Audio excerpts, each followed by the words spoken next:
that we are shortly starting the panel discussion program, a rebuttal to Manipur ke Baat.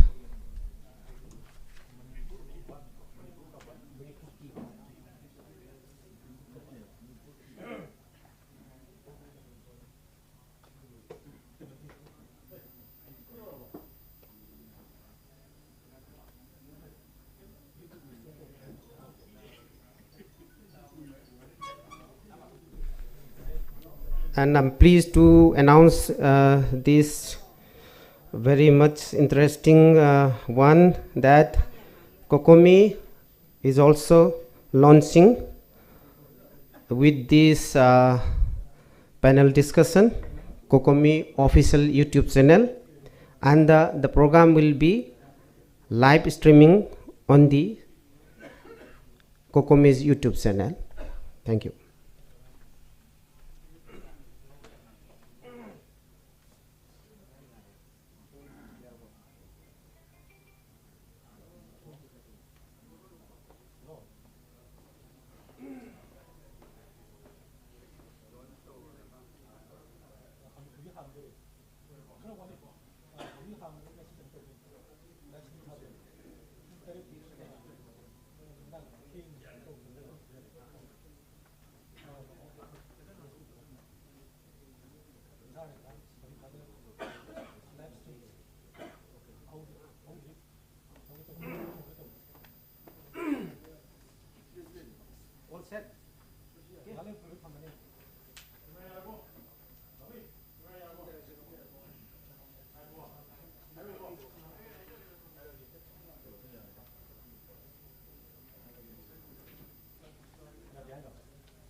A very good afternoon, ladies and gentlemen, respected dignitaries, esteemed panelists, media personalities, representatives of all CSOs, and their viewers. Thank you for joining us live on the program, A Rebuttal to Manipur Baat, which is organized by COCOMI, Coordinating Committee on Manipur Integrity, with the help of many well-hearted dignitaries and media persons. On behalf of COCOMI, it is my honor to welcome you all to this special discussion, A Rebuttal to Manipur Ki Baat.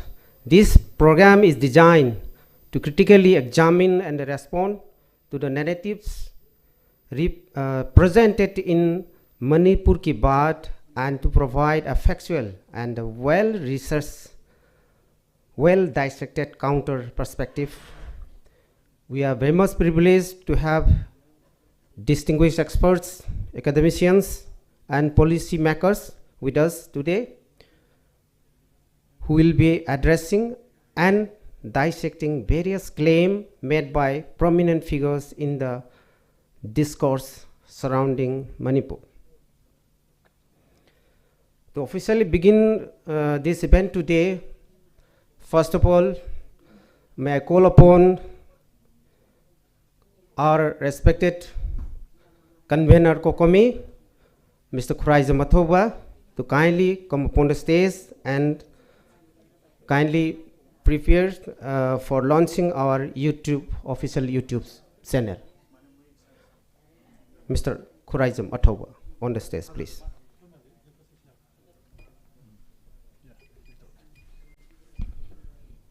Thank you. First of all, my due respect to all the esteemed panel members who are going to take part in today's panel discussion. And before starting the formal discussion, we are very much fortunate to take this opportunity to fulfill our long cherished dream, that is to launch a official YouTube channel of our organization, the Coordinating Committee on Manipur Integrity. And the name of the channel has been called as COCOMI Manipur. And this YouTube channel will be the source of information for various issues related with Manipur. And it will be now accessible to all the communities in the globe. And we are very thankful to everyone who has helped us in launching this channel in YouTube. Thank you. I now hand over to the Dhananjoy. Thank you.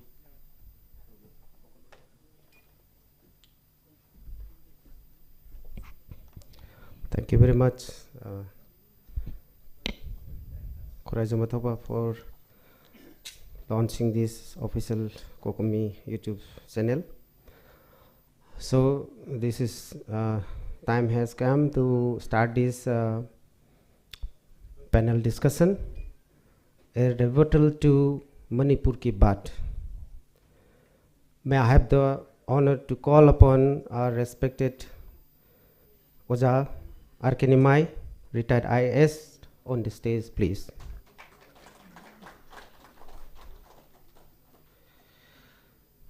He will respond to General Shokin Chauhan, retired Lieutenant General, Indian Army. And I have the honor to call Mr. Homen Thangjam, Associate Professor, IGN Tribal University, on the stage, please. He will address G.K. Pillai, Comment, former Union Home Secretary, Government of India. And I call upon Mr. Noni Arambam, Associate Professor, DM University, on the stage, please. He will review retired Chief Justice comment, Chief Justice Siddharth Mridul's comment. And I call upon Khuraizo Mathoba, our respected convener, COCOMI, on the stage, please.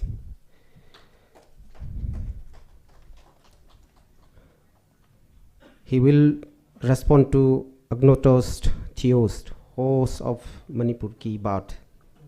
And I have the honor to call upon Mr. Dr. Malem Ningthoukhongjam, historian, on the stage, please. Dr. Malem Ningthoukhongjam will take on Prasan Bhushan's comment. Lastly, I call upon my beloved younger brother, Mira Saha Kori Mayum, former President, Manipur Student Association, Delhi, Masad. He will take on Mr. Sanjeev Kishan Sood, retired ADG, BSF, comment on 18 February, Manipur ki Baat. And in order to start this panel discussion, I have the honor to call upon our respected moderator of today's discussion, panel discussion, Sir Ningthoukhongjam Satyajeet, Bureau Chief of UNI.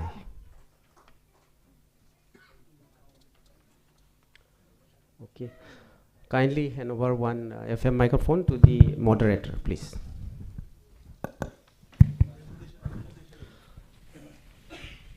Our COCOMI member will present few tips.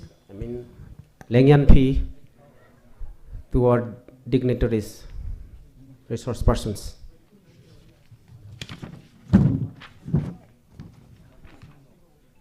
Okay. Khuraizo Mathoba will. Okay.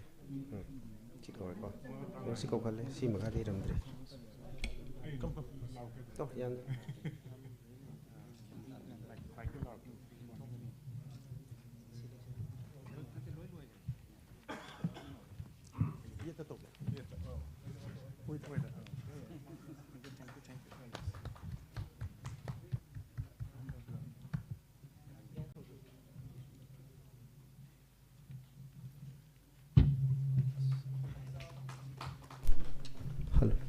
It is our significant milestone for our outreach efforts. We are proud to officially launch, which has already launched, our YouTube channel, COCOMI YouTube page today. This platform will serve as a critical voice for truth and justice, bringing authentic narratives to the global stage. And shortly we are starting with this discussion after presenting this Lengyanpi. To continue this program, may I call upon Mr. Khuraiza Mathoba, convener COCOMI, to kindly address the keynote. Thank you.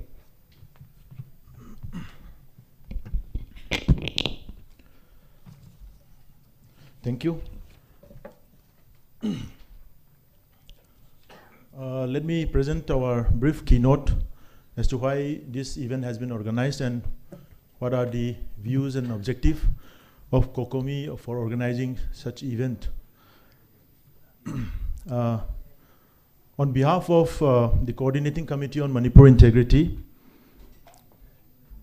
I warmly welcome all the esteemed panelists, all our registered delegates, invitees, and members of the component organizations of COCOMI, distinguished panelists, esteemed guests, and respected members of the audience. It is both timely and imperative that we have gathered here today to engage in a critical examination of the narratives being shaped around the ongoing crisis in Manipur. Over the past 21 months, we have observed multiple discussions, seminars, and media briefings across the country that claim to present an understanding of the ground realities in Manipur. However, many of these forums have been marred by a severe lack of factual knowledge and in some cases have been deliberately orchestrated to serve vested interests. Unfortunately, there has been a growing tendency to project selective and misleading narratives, sometimes as a result of ignorance, but many times as a conscious effort to misinform and distort facts. We have seen how some elements have used platforms to manipulate public perception, pushing narratives that are not only far removed from reality, but also designed to mislead policymakers, media, and the general public. One such misrepresentation has been in the way COCOMI has been labeled in media reports. Many national media houses have incorrectly identified COCOMI as a Meitei civil society organization, which is completely false. COCOMI has never represented only the Meitei community.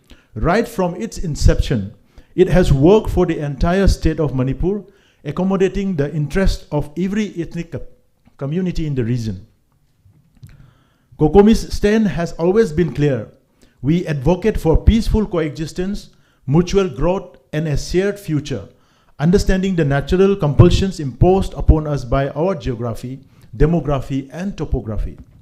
We also want to highlight another critical flaw in the discussion held so far regarding the Manipur crisis. Many panel discussions have tried to reduce the entire cause and effect of the conflict to Meitei-Kuki enmity, ignoring the broader geopolitical and policy-driven factors that have contributed to the crisis. There has been a systematic reluctance, especially in discussions held in the capital and among national media houses, to critically examine the role of Government of India in shaping the current situations. Discussions really address the security forces, partiality in handling the crisis, the underlying counterinsurgency interests of the Indian state, and the nurturing of proxy armed groups under so-called peace agreements. The suspension of operation agreements which legitimizes armed groups led by Myanmar origin leaders has consistently fueled ethnic tensions instead of bringing peace. Yet this issue receives little or to no attention in mainstream discussions. Similarly, The presence of armed Kuki militants operating freely along the highways, extorting money and protecting illegal poppy cultivation has been widely reported, yet these alarming realities are often overlooked or downplayed. Instead, narratives are selectively built to fit a simplistic ethnic conflict model, disregarding the deeper, more dangerous realities on the ground.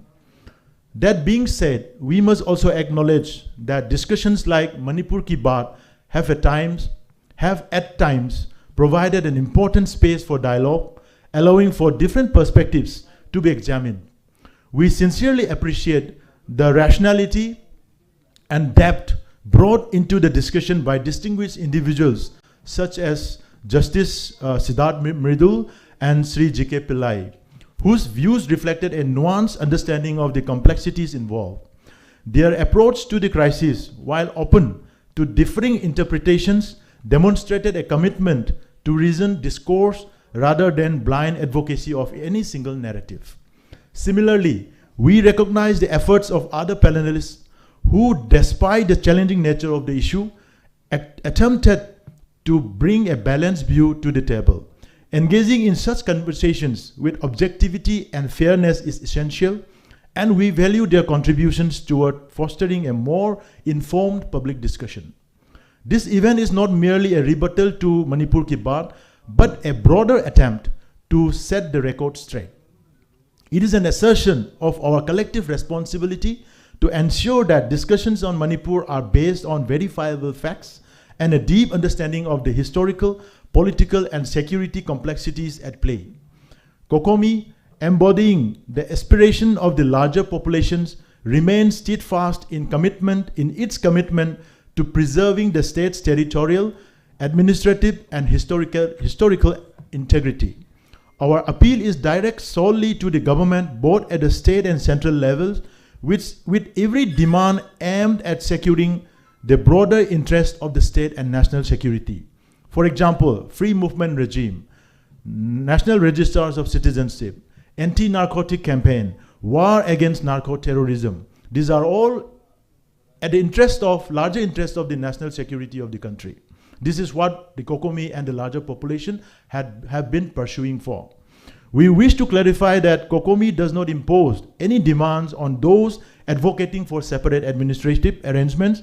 Our focus is exclusively on urging governmental authorities to safeguard a unified, secure, and historically coherent state framework. We urge all concerned stakeholders, intellectuals, media professionals, policymakers, and civil society members to engage with Manipur's crisis with honesty, depth, and sincerity. Only through thoughtful discourse can we pave the way for meaningful resolutions and justice for the people of Manipur. Manipur imana yaifare. Thank you. Thank you.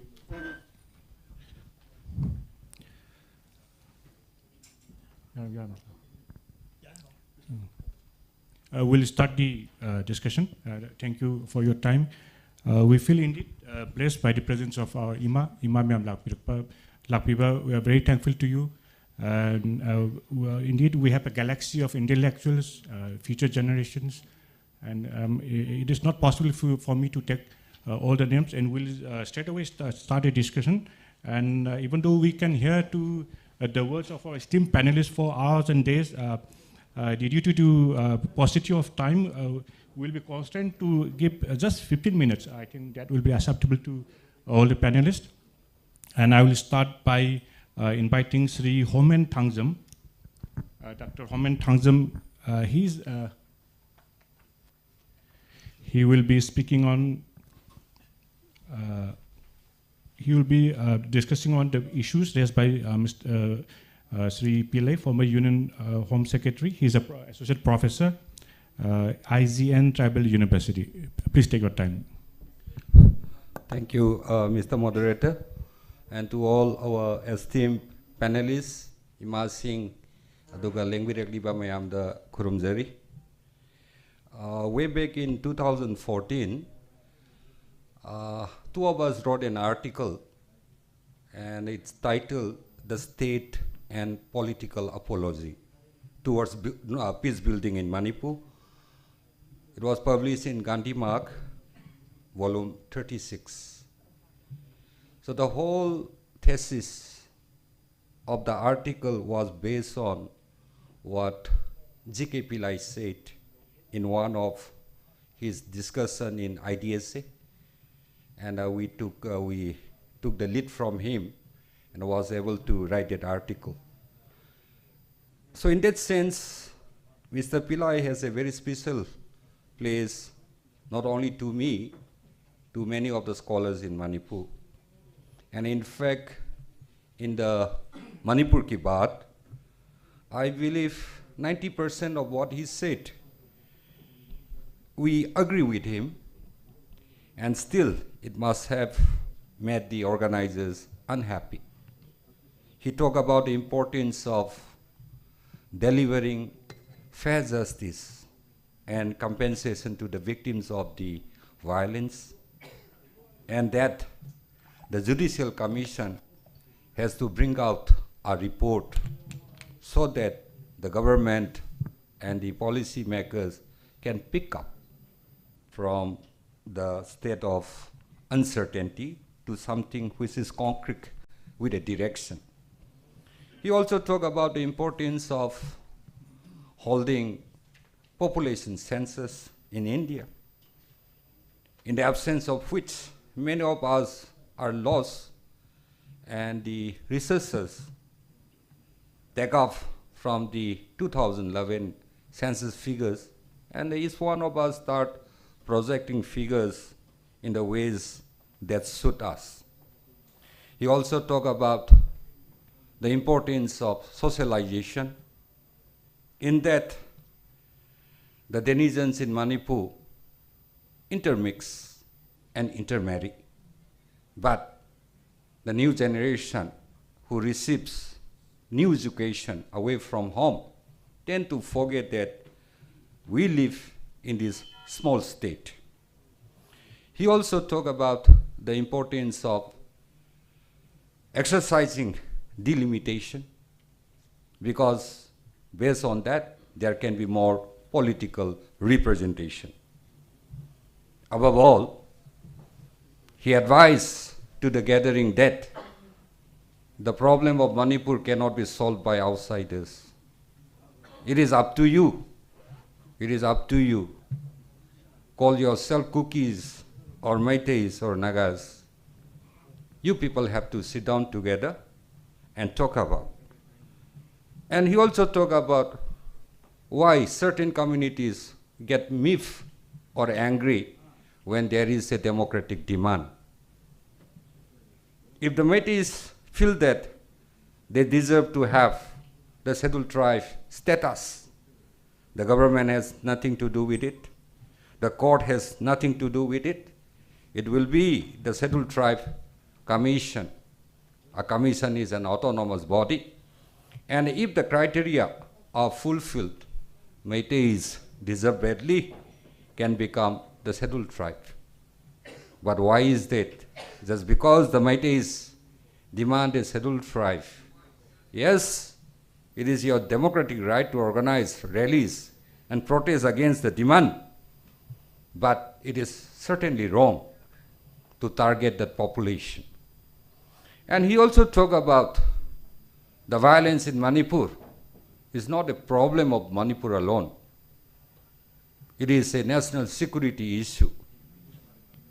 The crackdown on narco-terrorists, drug smuggling, poppy plantation, cultivation, and the amount of narcotic drugs that enters into India are mostly from Manipur and Mizoram, coming in from either Myanmar or China. So, irrespective of you belonging to any community, think about your children and the national security of India. So these are wisdoms coming out from a gentleman who have served Manipur and also India. But there are only two gray areas where I feel, personally, I believe, he strayed. Perhaps that again has to do with the history of Manipur pertaining to an insurgent outfit's reaction to certain Christian denomination, especially the Catholics. Mr. Pillai is from Kerala. We do not need to reveal his religious affiliation. But the noise being made in Kerala, especially by the Catholic, doesn't have much to do with what is happening in Manipur. But the history going back in the 1990s, in which around 6 Catholic fathers were killed by an insurgent outfit, that really was the kind of wounded memory I believe they carry. And in his opening remark, this was the same issue he brought out and said that in the valley areas, all the Meitei Christian churches were burned down. Secondly, around 18,000 Meitei Christians have been forcefully using guns by the radicals reconverted to Hinduism. And this made me think, because certainly there was a controversy surrounding the issue of conversion, reconversion, and I had the opportunity of talking to Philem Rohan, a young Christian Meitei leader, and I asked him how many Meitei churches were burned down. Tamo, 259. And out of these 259, 8 were burned down by the cookies. That's a fact.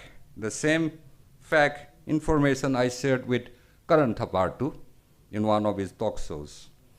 Then I raised the issue of reconversion of the Meitei Christians into Hindus, and he said, Tamo, there's just a rumor. Out of a total population of 2 lakh Meitei Christians, perhaps few might have reconverted. That is their personal freedom, but I don't believe none of them were reconverted using guns. So this is an area where, while reporting or sharing information, because we know the minority religious people are often persecuted. The history of Christianity is full of persecution. Their missionaries were persecuted, be it in Japan, Russia, or any other regions of the world. Yes, they were persecuted. But to link a similar kind of persecution with the ongoing violence carries the potential of already in the European Union this issue was raised, and the many parliamentarians started questioning the Indian state. So there I believe Mr. Pillai was not careful with his utterances.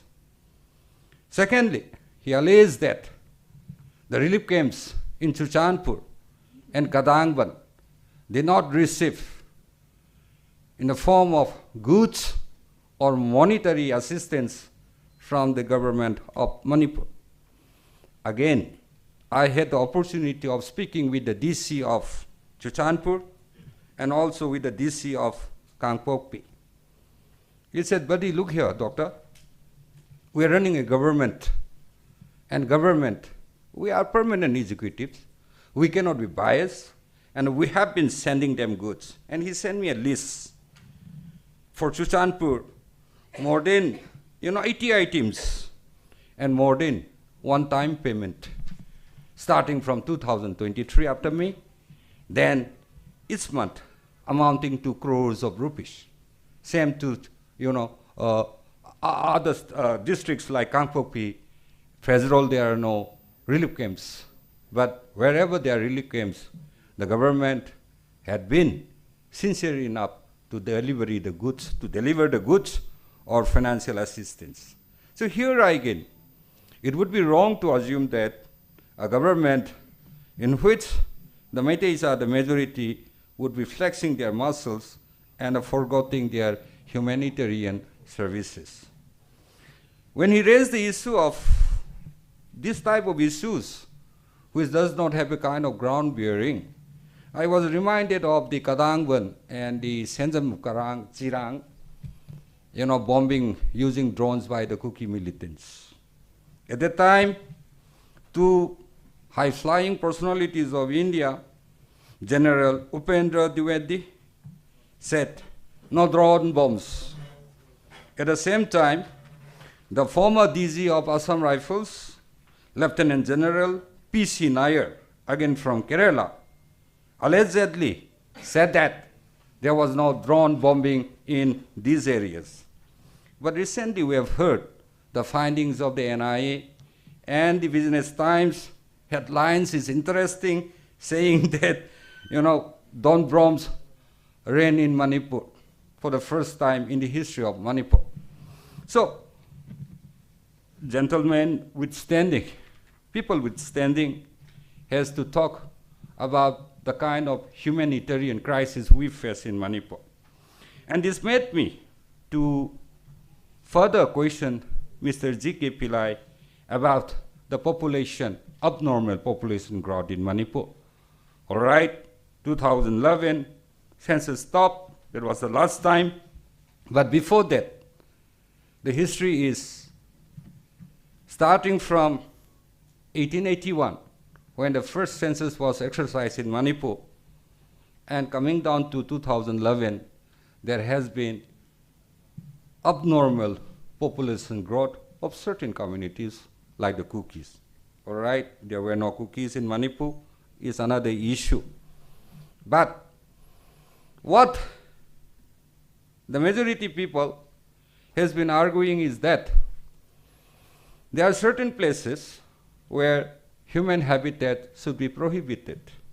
And even if legally allowed, that legality has to be respected.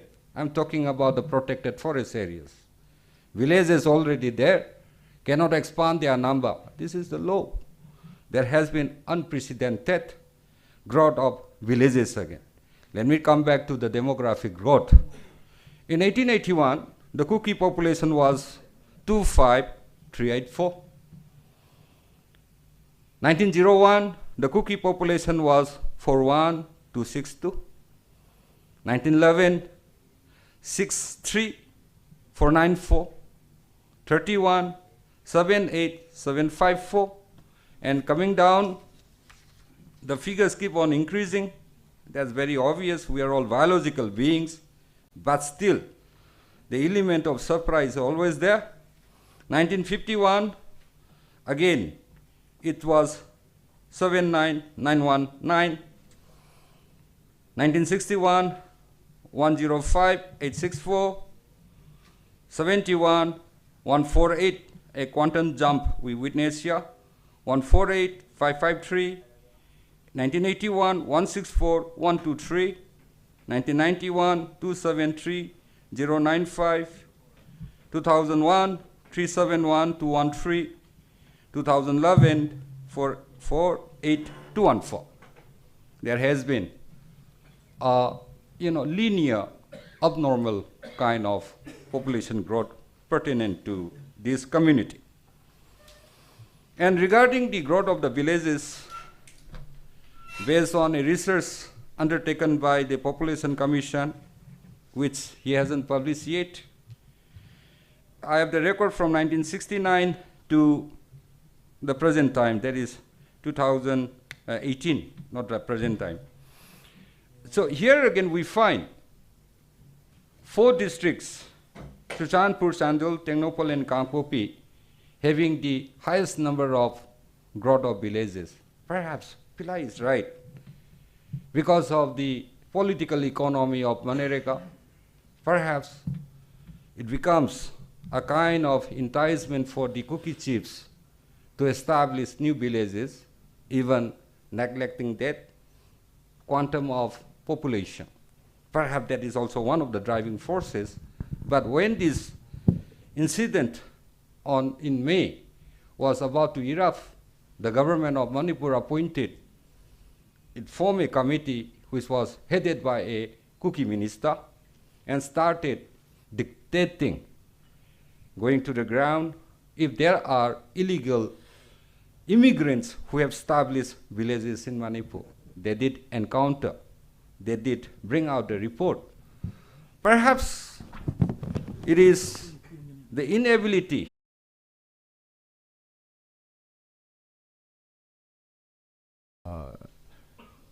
very important statements, like that Delhi doesn't understand the Northeast, or doesn't even try to understand the Northeast, which is absolutely right. And most of the ills that plague the state and the region is basically because of that. Even he himself says that Manipur joined the Union of India, the Republic of India in 1949. Already at that time, there was no Republic of India. We joined the then Dominion of India on the 15th of October 1949, and we were for some time under the Extraterritorial Jurisdiction Act till the Merged State Chief Commissioner's order on 20th January 1950 was issued. Then on the 26th January of 1950, when the Indian Constitution came into being, we became a Parsi state. So that indicates the level of, or the lack of awareness of what actually happened in Manipur. We had a series of demands. When we were kids also, we were there. We demanded, then we were given a territorial council, and then with no power, then a territorial assembly with very limited power, and then in 1972, on the 21st of January, we got statehood when I was in college. And most of the ills, I again repeat, that is plaguing the state is because of the incompetent and inexperienced chief commissioners who were sent to lead the administration in the state. They have done maximum damage to the state. Everyone will agree that the monopoly of violence should be only with the state. And if there is any other center of power using violence as a mean to control, then there is going to be anarchy. And that is exactly what is happening in Manipur. And he also indicated that with the president rule being in Manipur, steps will be taken. But we have to look into why do our boys, the youths, took up arms. Because the state has utterly failed to defend the life and property, and the life, liberty, and property as enshrined in Article 21 and Article 300A of the Constitution. And only then these boys have picked up the arms. Now there is an amnesty going on for 7 days, which ends on the 27th. But has any representative of the administration indicated that yes, we are there, we will look into the security of the villages and the individuals, of all the citizens in Manipur, and that you deposit or surrender your arms? That assurance is there, never there. And there is total trust deficit of the people on the government. And that needs to be instilled so that people has a belief in the government that the government will do justice and that the rule of law will be established. It is not only what is being done, but the perception of the people that is important. It is perception that moves the earth. And there is a saying that Caesar's wife should not only be pure, but she should also be seen to be pure. And that is to be brought in Manipur. There is a very wrong narrative which he did not mention, but which is given in many of the statements, that when COCOMI declared war, it was against the Kuki-Chin people. It is not. It was qualified. Kuki-Chin narco-terrorists was the term used by COCOMI at the time of the declaration. Everybody agrees that members from every community participate in the drug trade, whether it is the Mayang, the Meitei, the Pangal, whoever is there is involved. But it is only one community from where members are involved in narco-terrorism. And it is against this group. It is not against all the Kuki-Chin. And in fact, when the government declares, when the government issues relevant orders under the ILP regime, they have indicated that anybody who has come before 1961 will be treated as indigenous people. then why is the Caucasian brothers not agreeing to the implementation of the NRC? That makes people believe that immigration is still going on. 1961, even though many organizations, communities say that 1951, the first census after Manipur merged with the Union of India, should be taken as the cutoff year. Government in its wisdom have decided that's 1961. And in 1961, if there is no further migration, then every person in Manipur should have accepted or agreed, or at least not opposed the implementation of NRC with a cutoff year of 1961. He dwelled about the census, and I have very little faith on the census of Manipur, and I will give you the reasons. Till 1991, there was a reasonable accuracy in the census. But political drama started entering in 2001 and 2011 census. So much so that in certain subdivision, the 10-year growth was 170%, 130%. There was objection from the state government, and a table correction was made. And those states, those subdivisions where the growth is about 170% was reduced to around 130%. How can there be 130% growth except through migration or through manipulation? General Shokin was opposed to border fencing. And I have very little to say about border fencing because I feel that it is the subject of the center which has to look into the internal security aspect, and the states will have very little say. And I do not know why the former Chief Minister of Manipur was dwelling on it, because it is not his subject. But if we look into the border fencing, the Pakistan border fencing started in 1980, then with Bangladesh in 1986. Then in 2010-11, the Burma border along the Mori stretch of 10 kilometers was sanctioned. It is up to the government of India to decide whether there should be a border fencing or not, and it has to be depending on the feedback from the ground, from its security agencies. Our border is very poorly guarded, is accepted, because Assam Rifle with a force of around 46 battalions, which was involved mainly in CIA ops, was given the tasks in 2004 under the one border, one force policy to guard this 1,643 kilometer stretch of road. And it will require at least 20 to 30 battalions to guard. And with about 14, 15 in the ground, and without border patrolling, laying emphasis on ambushes, there is no way to guard a border, because there is no border post, no border fencing.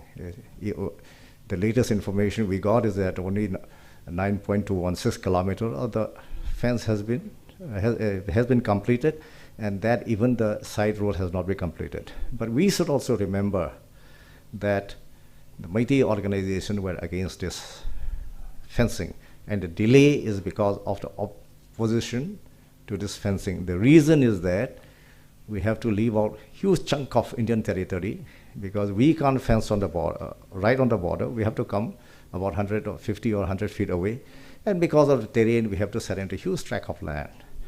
Once the fencing is on our side, the remaining part, which should technically belong to India, will be occupied by the villagers of the other country. So that makes it very difficult for the agency which is constructing the fence. And the way the things are going, it will take a century to complete this border fencing. See, about the increase in the population, I will cite an example of this Kamela-Gwaldave Reserve Forest. When the Darbar was announced this reservation in 1946, there were 7 villages. One, Tangkhul, Naga, 1 Kom, then 1 Maring, and 4 Kuki villages.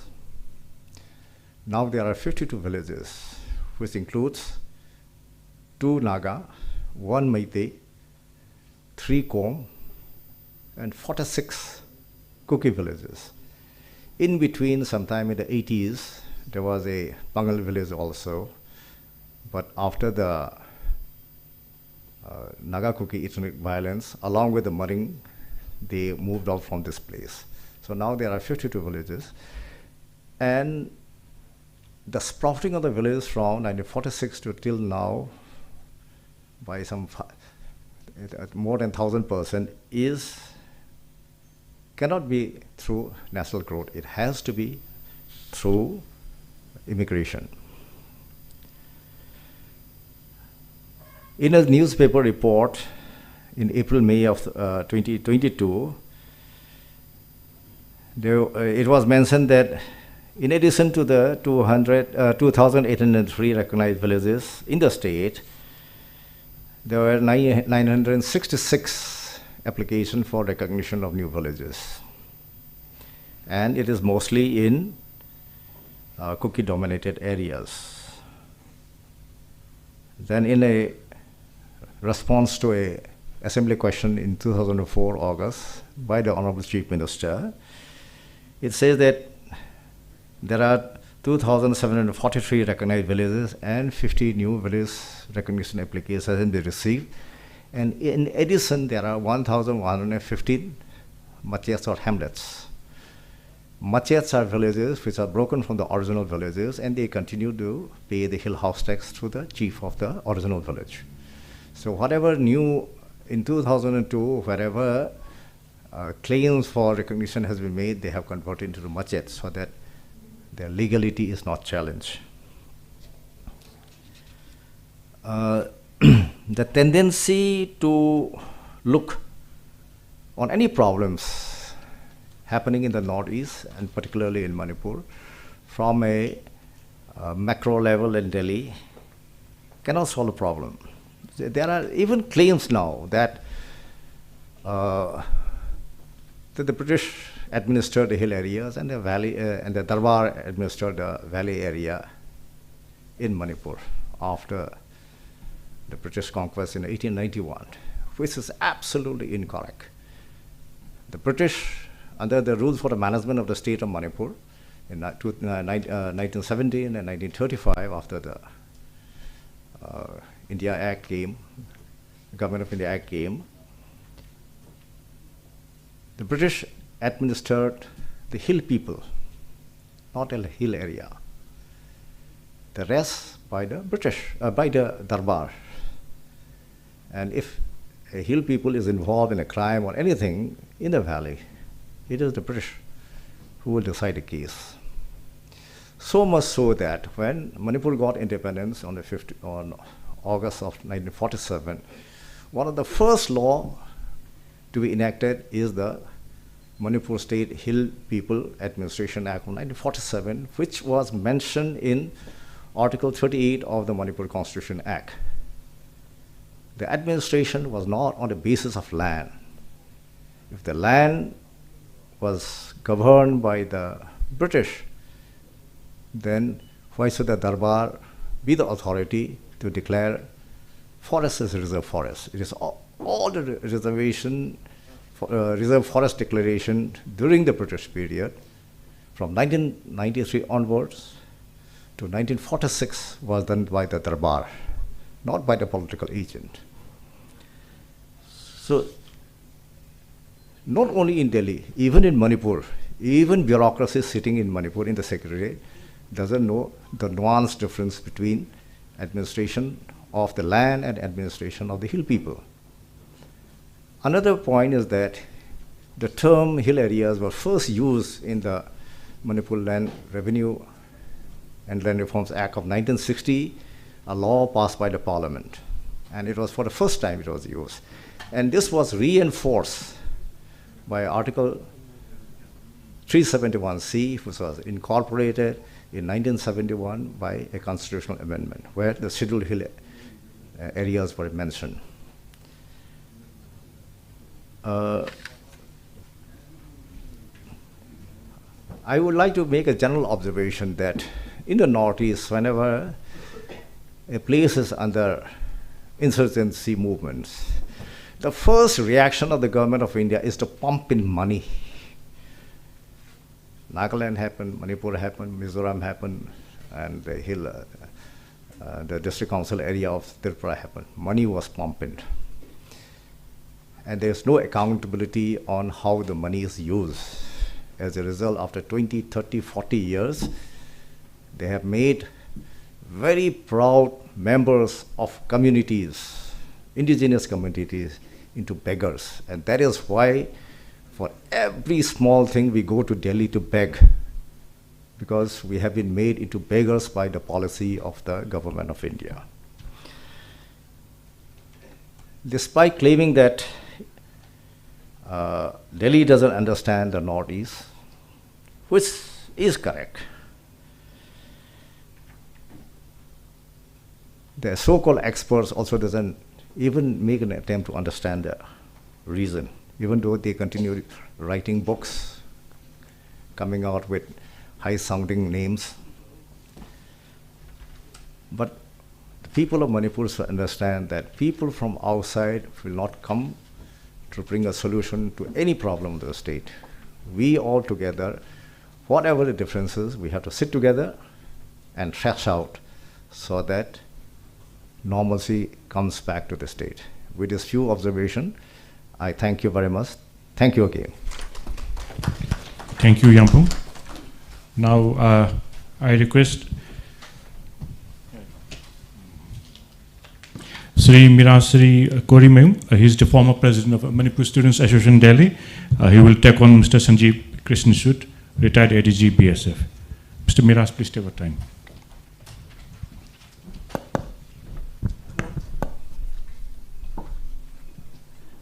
Halmaktida ngasigi COCOMI na sinbi vevena sibu sarok yaba lakpiriba ima sing aduga lengshin biriba saknairaba academician civil society members aduga lamdam sigi active citizens puno po thamoi gyobe ka khumna bijari. And also I'm very much honored to be a part of this panel members, and so I'm really thankful to COCOMI team for including me in this dignified and prestigious event. My due regards to respected Pabungar Nimai, Sir Dr. Homen Thangjam, Sir Dr. Noni Arambam, Yamba Kraijama Toba, Oza Dr. Malem Ningthoukhongjam. And my general observation of Manipur ki Baat can be present in this way. First of all, when I'm watching all the videos, and then when my beloved brother Datoba asked me to join in this panel, so I have been watching it over and over for like 2-3 times, and then I have realized something. Number one, they have undermined, they have demeaned the idea of Manipur that we have. They're just presenting Manipur as just like it's a fractured, totally disintegrated state. And number two, they're looking at Manipur from the colonial lens. They don't see Manipur the way we are looking at Manipur. It's totally superficial, and a lot of factual inaccuracies are presented in course of their presentation, which I believe is also a humiliation to the idea of Manipur that we believe. And there has been ignorance of the deeper understanding of Manipur history. And some of them perhaps totally ignore and the basic history of Manipur, and especially Mr. S.K. Shud, the retired ADG of Border Security Forces, which I'm going to take on his presentation. And also I could see the complete ignorance of the divisive politics of the government of India, which has been one of the major factor of what we have seen now in the state of Manipur. And another very important point where some of the speakers have endorsed and suggest the uniform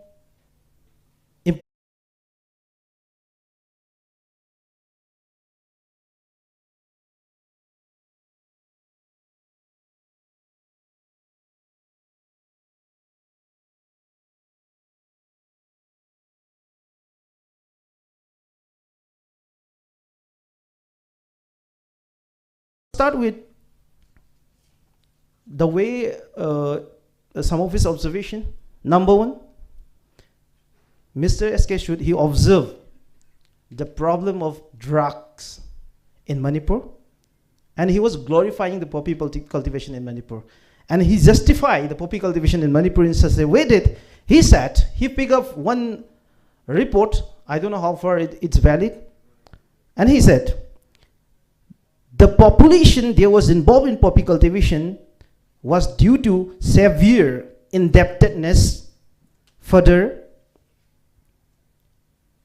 okay, what he has justified about the poppy cultivation is because of the severe indebtedness. How irony, how funny it is. And when I listen to the speech of Mr. J.K. Pillai, I do agree a lot of his point, though I have some reservation, as rightly pointed out by Pavung Nimai and Sir Homen. I do agree many of his point, and it's totally contradictory to the speech of Mr. J.K. Pillai, where he said the drug issue in Manipur is not the issue of Manipur, rather it should be taken by the central government as a national issue, because it has effect in the entire country. And he specially mentioned about the area like Kerala and Punjab also. So how can he glorify the poppy cultivation in a way that it is because of the indebtedness? The national policy of the government of India should reflect how they are looking at the drug management in Manipur. And again, if he is saying in such a way that, like, to address the drug problem, here I quote from his speech, we cannot simply burn crops. We need to provide viable, eco-friendly alternative for the people, such as medicinal plant, horticulture, and cattle rearing. And then, who is responsible for it? That's my basic question. Who is responsible? It is the government of Manipur. It is the government of India that is responsible for whatever he is saying. And to oversimplify the issue of drug in such a way, and to justify the poppy cultivation in such a way, that it's completely unfortunate. And the most unfortunate part of his speech is, here I quote, another pressing issue in the demand of autonomy by the Kuki community. Let's see how he's justifying the demand of autonomy by the Kuki community. They have long claimed that the land in the valley does not belong to them, and that the Meitei kingdom historically only extended to the valley. This has been a source of grievances since the merger of Manipur with India. Mr. S.K. Shud, the retired ADG of BSF, said the land of the valley does not belong to them and the Meitei kingdom. And Mr. S.K. Shud, here, because of this reason that I told you that, you are completely ignorant of the basic history of Manipur. Here you are talking about the merger of Manipur, and I'm going to remind you some of the basic history of Manipur before the merger of Manipur. It's a small time frame after the lapse of British paramountcy in 14 August 1947 till the merger of Manipur in 1949, 15 October. On the 10th March 1947, the Maharaja of Manipur, the then Maharaja Buddha Chandra, constituted the Constitution Making Committee with 16 members. Later, it becomes 21 members. And it was constituted in such a way that the president of the Darbar, that was F.F. Pearson, was the chairman of the Constitution Making Committee, and another 2 members of the Darbar were also made to be the member of that Constitution Making Committee, and 2 of them were S. Somarendra and Kazi Waliullah. And there were 5 representatives from the valley and 5 representatives of the hills. Here I want to mention A. Daiho, Thangabao Kipkin, Teva Kilong, R. Suisha, T.C. Tiangkham.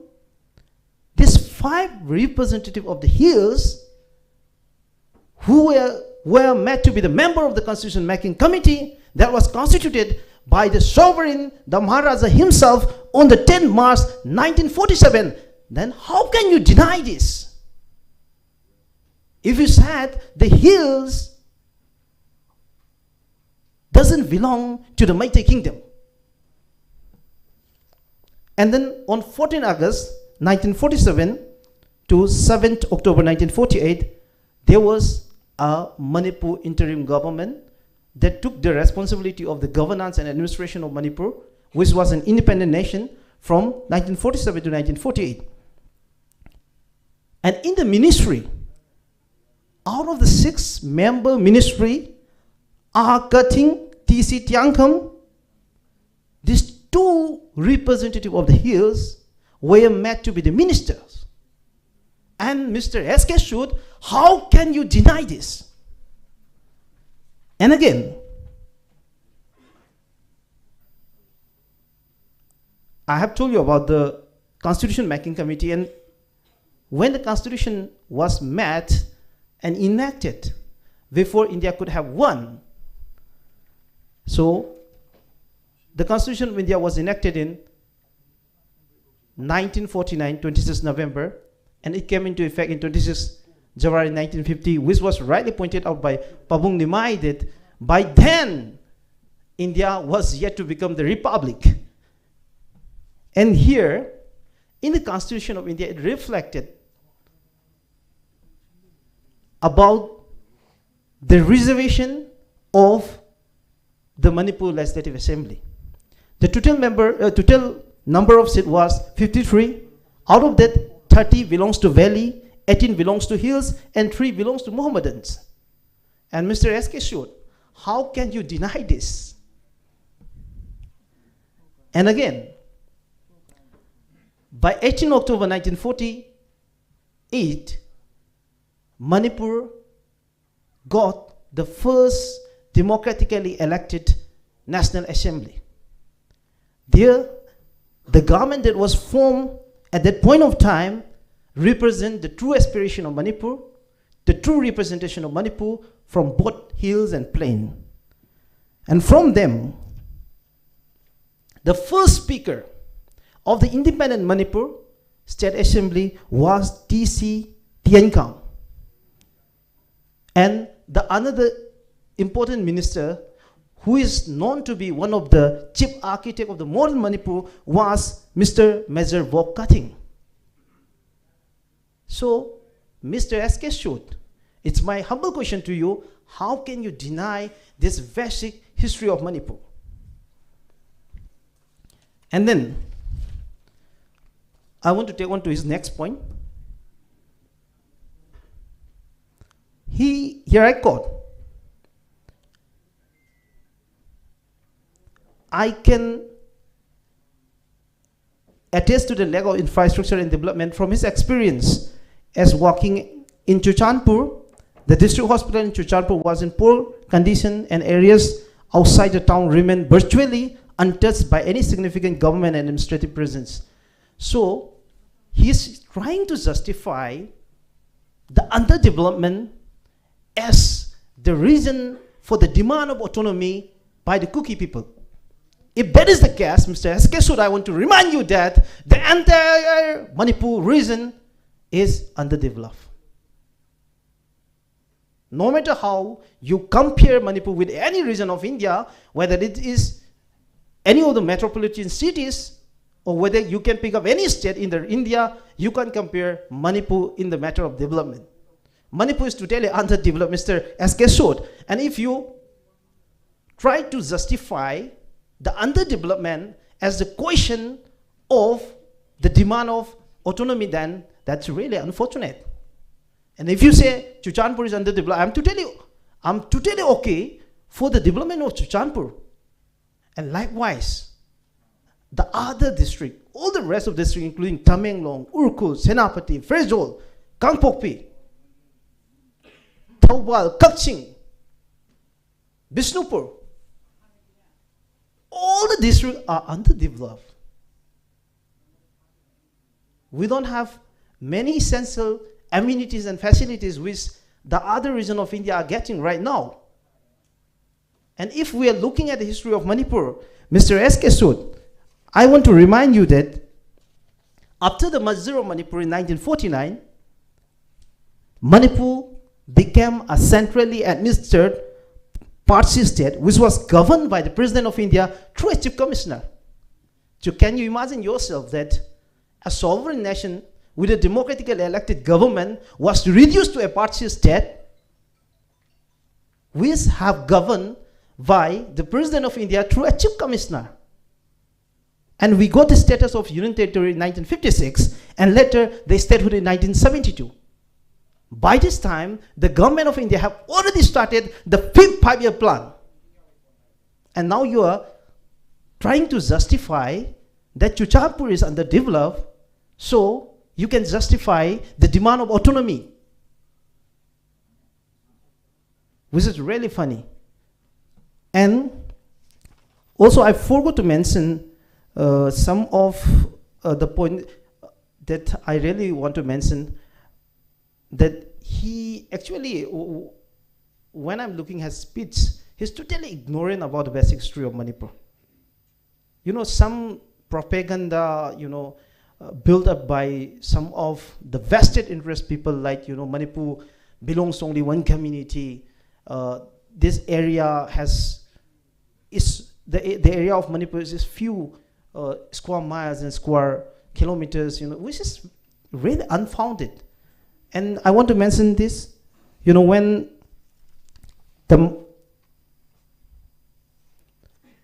the inauguration of the Manipur State Assembly on the 18th of October 1948, there was a proclamation of the Maharaja of Manipur, Maharaja Buddha Singh. Here I quote from his proclamation. Let me dwell on the political history beginning from 24 AD. She had her dominion over a wide area extending as far as the southern portion of the gateway of Sivsagar Valley in the north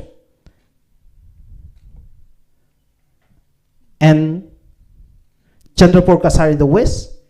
Her present area is 8,650 square miles plus 7,000 square miles of the hills, including 7,960 square miles of Kapu Valley.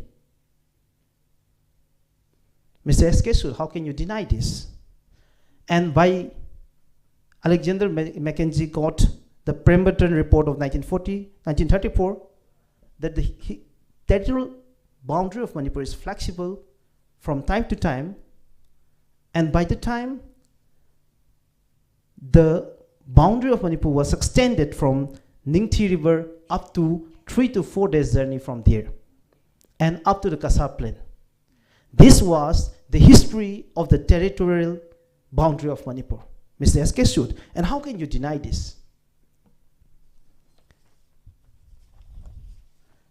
And from his transcription, I want to take on to the next part.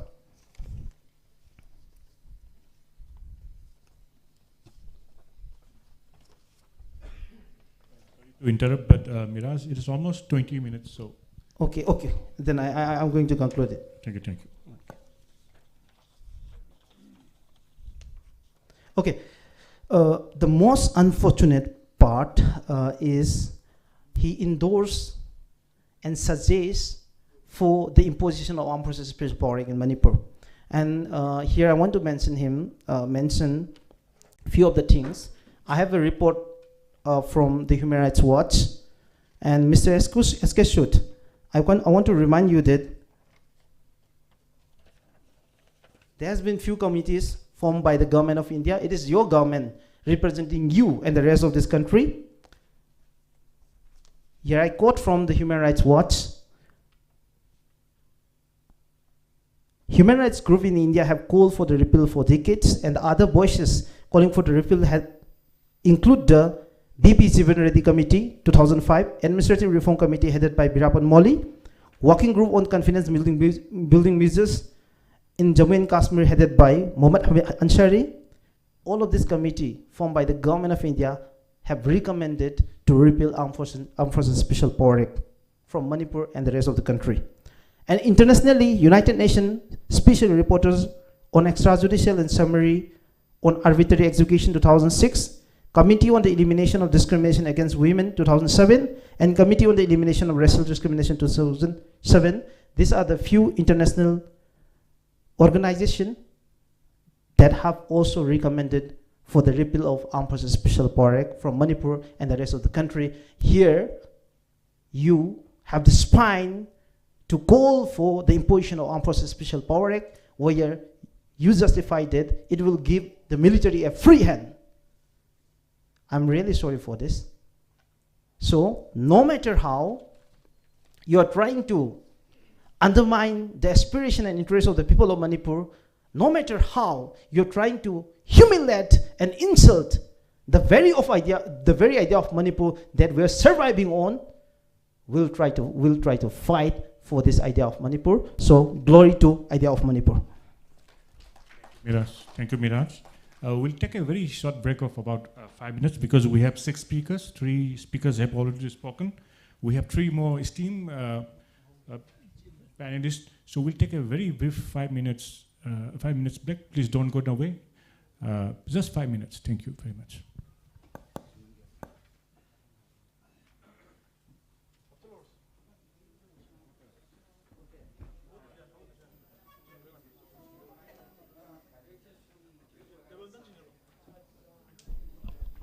And my sincere reminder to our guest delegates, invitees, to put all your mobile in silent mode, and please don't make on the rear side we are getting little noise now. Kindly, we need a serious discussion. We are going on. The discussion is still in a very serious level, so kindly not to make any noise and put your mobile on silent mode. Thank you. We'll be resuming after 5 minutes.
Thank you. Please take your chair. Thank you for your time.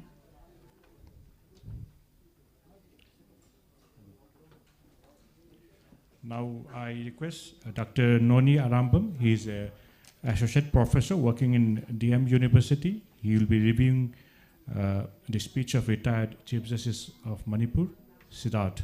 Thank you, Dr. Noni.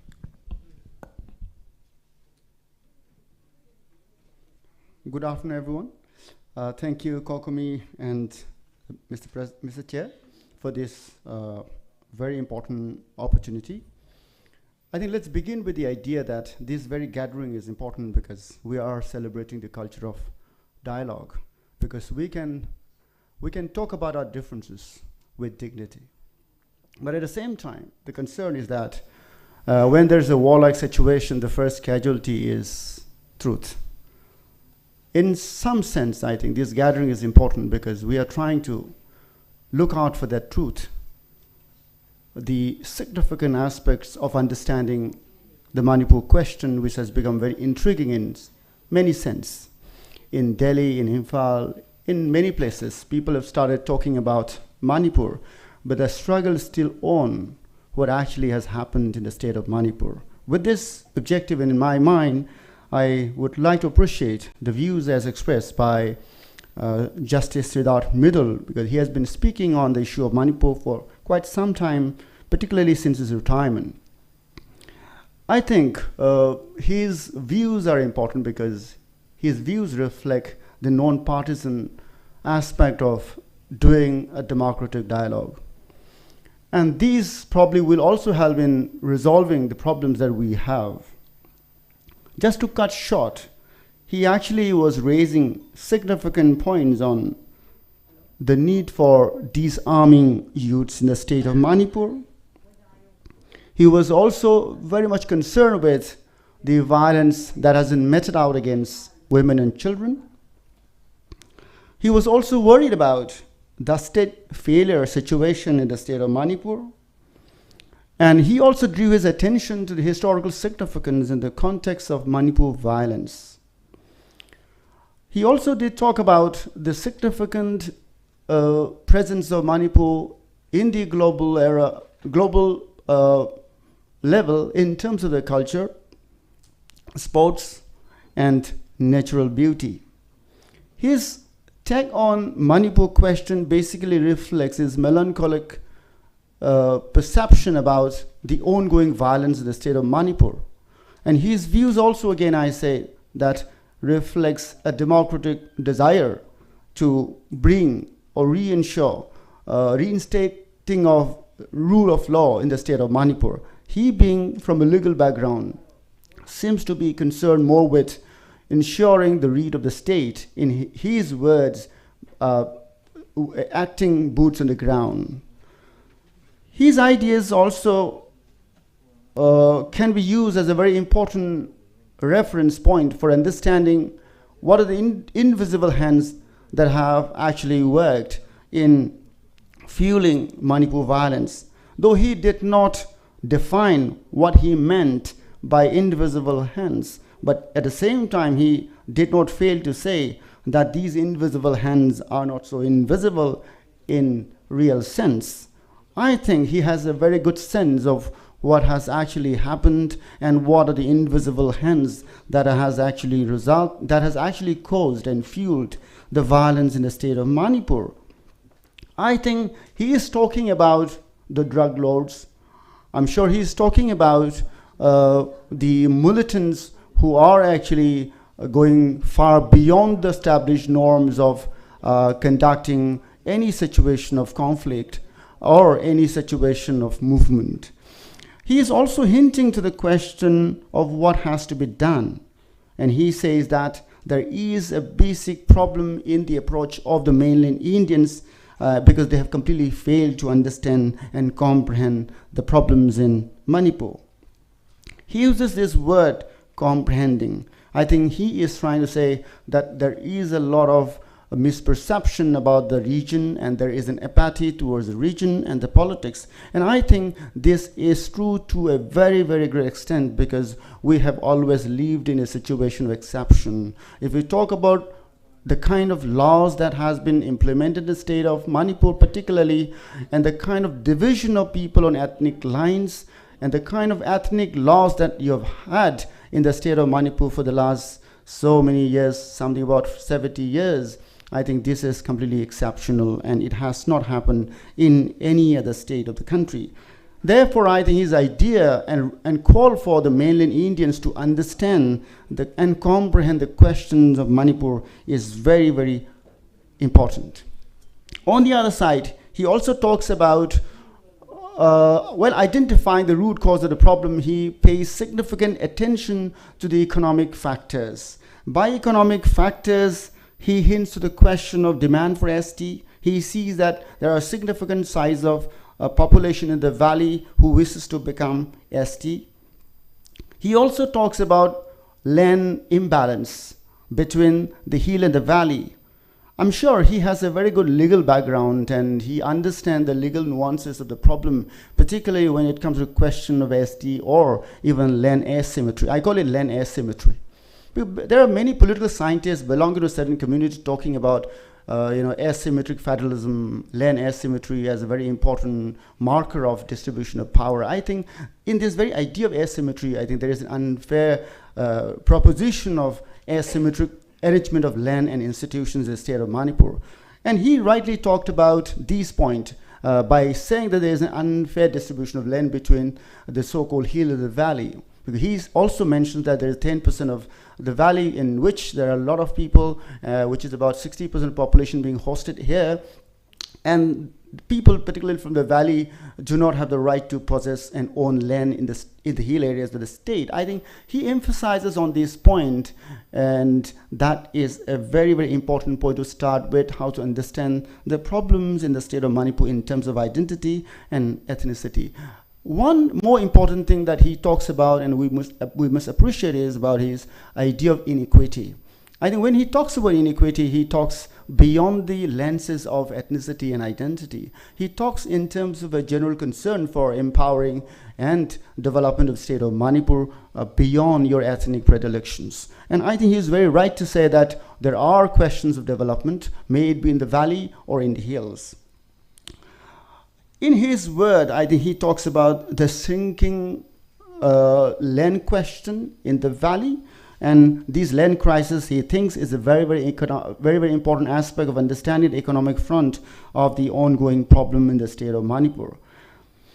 I leave the other explanations to him because I'm only referring to the terms and the idiom that he has used in his speech. When talking about the way forward, he talked about seizing of illegal arms. He talks about boots on the ground being active. He also talks about bringing in a lot of important stakeholders who can actually resolve the problem and lead to a fruitful dialogue. His main concern is also about how employment in the state of Manipur is completely reliant on public sector. And he being posted in Manipur for some time, I guess it was for about 11 months, he knew it very clearly that there was a severe economic problem in terms of employment because everybody in the state of Manipur, particularly youths, are looking for government jobs only because they don't have any other avenues of employment. And he reflected very well on this, and when he speaks these issues in Delhi, it has more resonance and significance because we have completely been converted into a sick state. Because we are dependent on the center, and this grand innate economic model is completely harming our dignity and identity because it has completely made us reliant on New Delhi's mercy and the budget. He was completely right and aligned with our own concerns that our economy has been completely, failed because of the institutional models that has been implemented in the state and the region. Particularly, we have always been seen as a borderland state, and these borderlands are never to be reliant, and it was very well reflected in the letters which were written in the 1940s and the 50s when the Congress was ruling the country. And I think Miraz had actually mentioned a lot of good important things about how the idea of Manipur was always multicultural. This multicultural identity of the state of Manipur is being questioned today by denying the historical facticity of the state, and there is a design of discourse to actually malign this very historicity of the state of Manipur. The whole idea of talking about the idea of Manipur is to reclaim the democratic culture that we have had, and now all of a sudden we are actually forced to kind of defend ourselves, forced to tell ourselves that we were once multicultural. all of a sudden there's a conflict between communities, and there's an increasing misunderstanding between communities. And I think there is the situation because the designs of the institutions, because that divided people on ethnic lines. And it looks like the ongoing movements of the ethnic communities are actually increasingly harping on further division of the state of Manipur on these ethnic equations, which is completely against the historicity of our multicultural existence. Now, I leave his presentation here, and now I want to go to the second aspect of my presentation, which I think this is a very important opportunity for us and for me to speak on certain things about identity politics and ethnicity.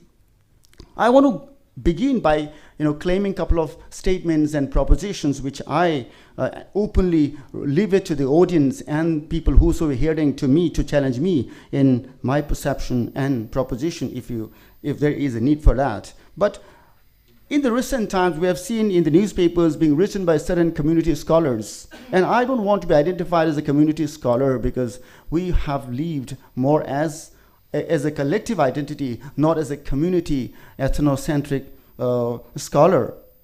Coming to this point, what is the problem with ethnicity? That's very important for the daily people to understand. What's the problem with ethnicity? If you look at the speeches of Prashant Bhushan, he is completely, given the legal background he has, I think he has completely failed to understand the whole idea of state making. Manipur had a very advanced state-making process, and there was an increasing amalgamation of the hill and the valley through this process of state-making, and we are completely qualified to be called as a modern state because we have a long history of that kind of thing.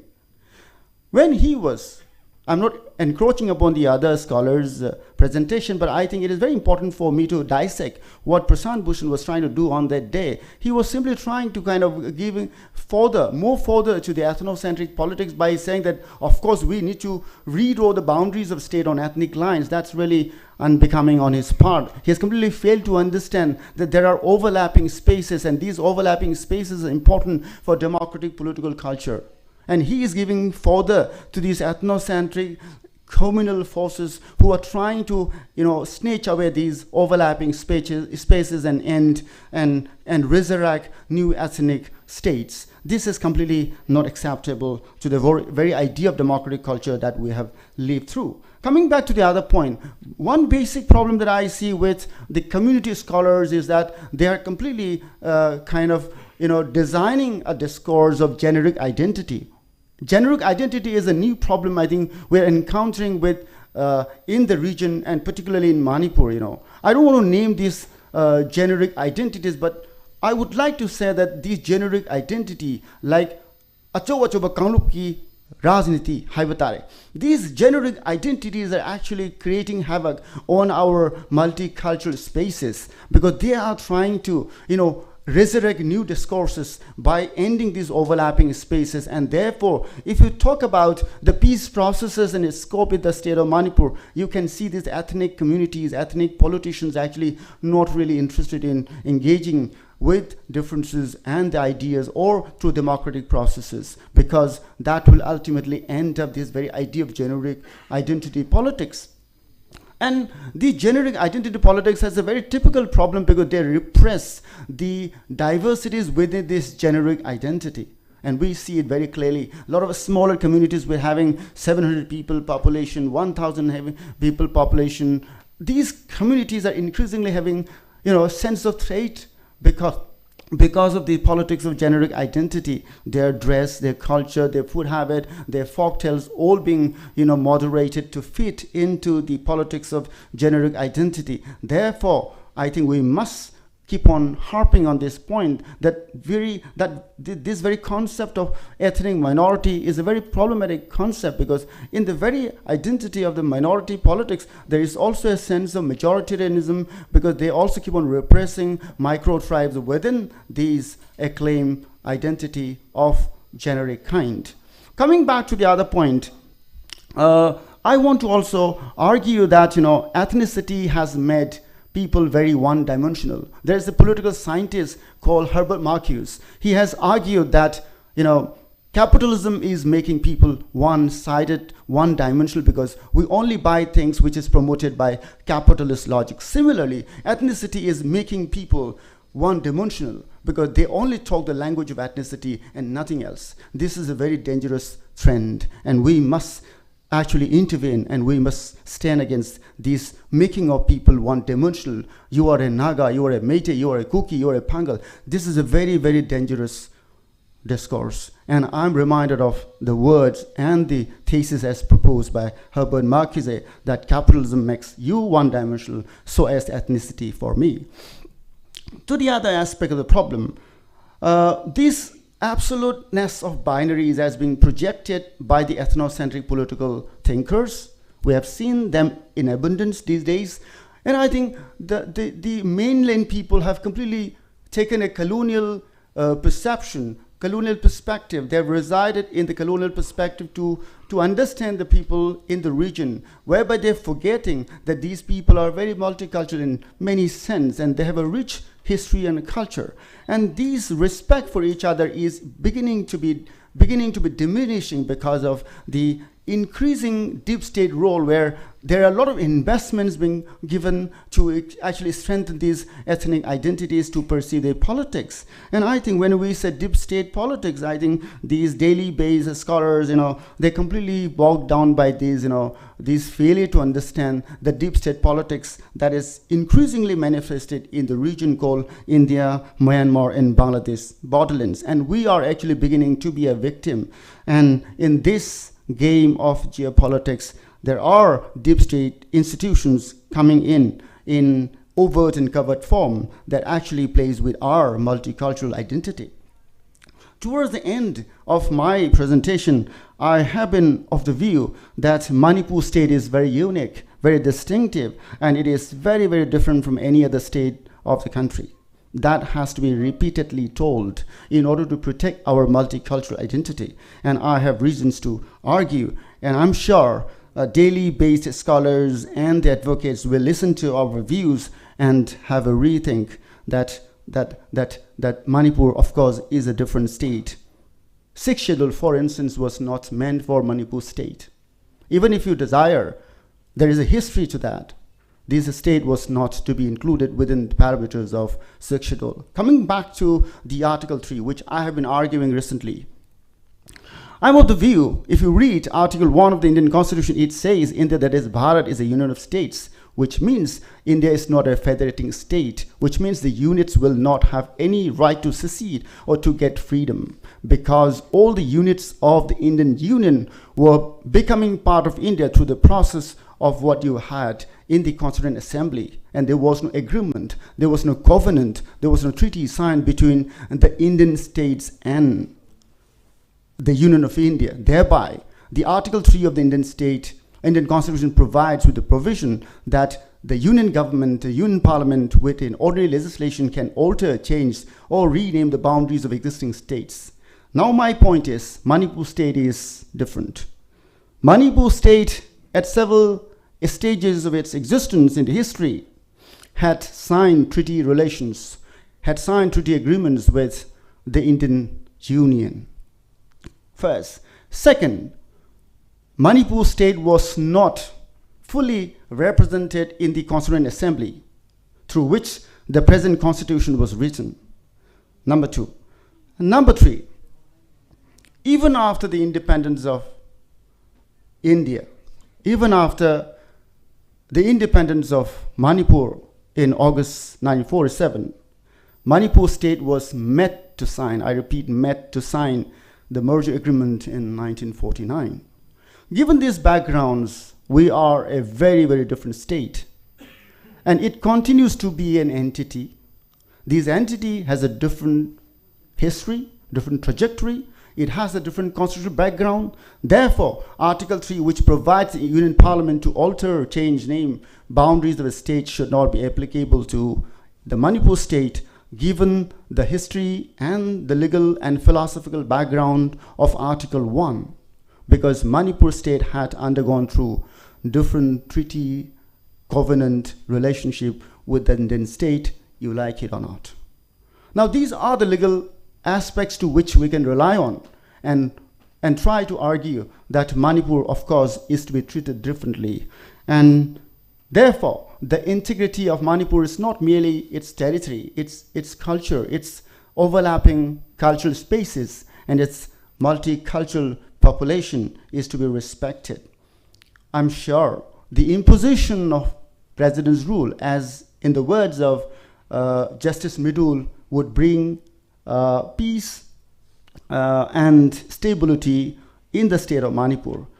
But mind you, Manipur state is also the only state in India which has seen maximum number of President's rule. Now, what has happened to the state of Manipur even after having witnessed 11 President's rule? We continue to be unstable. We continue to be in turmoils. We are increasingly trapped in ethnic conflicts. Now, this is the time for us to question that the small states in India are increasingly facing instability because the bigger parties, the nationalist parties, are actually not working in sync with the interests of the small states. And therefore, small states continue to raise this question, particularly in the border states like Manipur, where your integrity, your historicity is being questioned over and over again. Therefore, in my conclusion, I want to say that this politics of generic identity must be debunked. The overlapping cultural spaces of Manipur state be protected. The unfair binaries which is being projected as absolute must be rejected. And we have enough historical, cultural, and legal parameters through which we can preserve our multicultural state called Manipur. Thank you very much. Thank you, Dr. Noni. Now we'll hear from Dr. Maliam Ningthoukhongjam. He's a very renowned historian. Dr. Maliam, please take your time.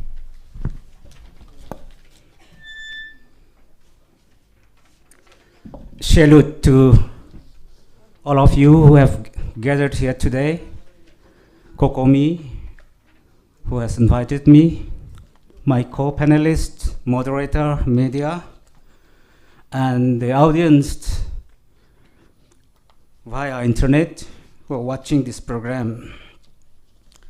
I'm supposed to take a review of Prashant Bhushan, who was one of the key speakers at the Manipur Ki Baat held in New Delhi on 18th February 2025.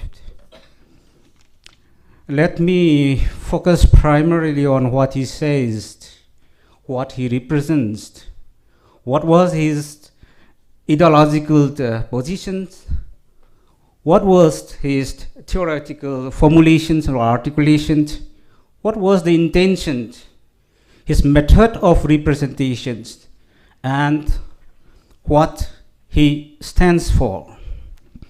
Professionally, Prashant Bhushan is an eminent lawyer turned politician. But in this particular programs held on 18th February, he was representing himself as a mixed baggage of the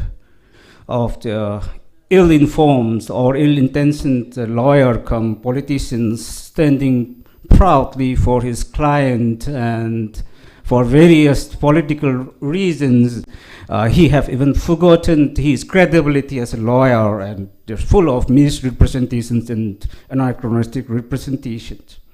Let me focus on, these are all interrelated. The ideological positions, theoretical formulations, intentions, and method of representations were all complementary and reinforcing to one another. The victim, as Noni pointed out, is truth. He was not there to solve the Manipuri issue, but rather to exasperate the situations on behalf of his client. Let me say, ideologically, he cunningly tried to project himself as a man of principle, standing for something called Swaraj, freedom. And it's a worldview, it's a big worldview, and where he would be obviously saying that powers are corrupt, men are corrupt, everything is bad because of power, and my responsibility is to help power myself so that the idealhood, intent, latent present inside human being is recollected and reinforced through a political movement called Swaraj India.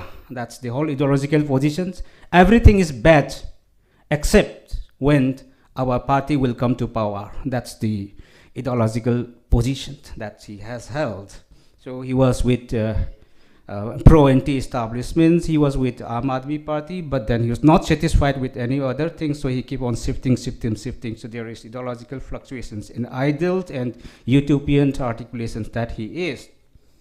Theoretical articulations and formulations where he's tried to project himself and the message that he conveys and the implications that it could have in relation to the Manipur disturbance. Let me point it out. Number one, he says he talk about decentralization of power. It means more power to be handed over to the deserving people who are claiming for it.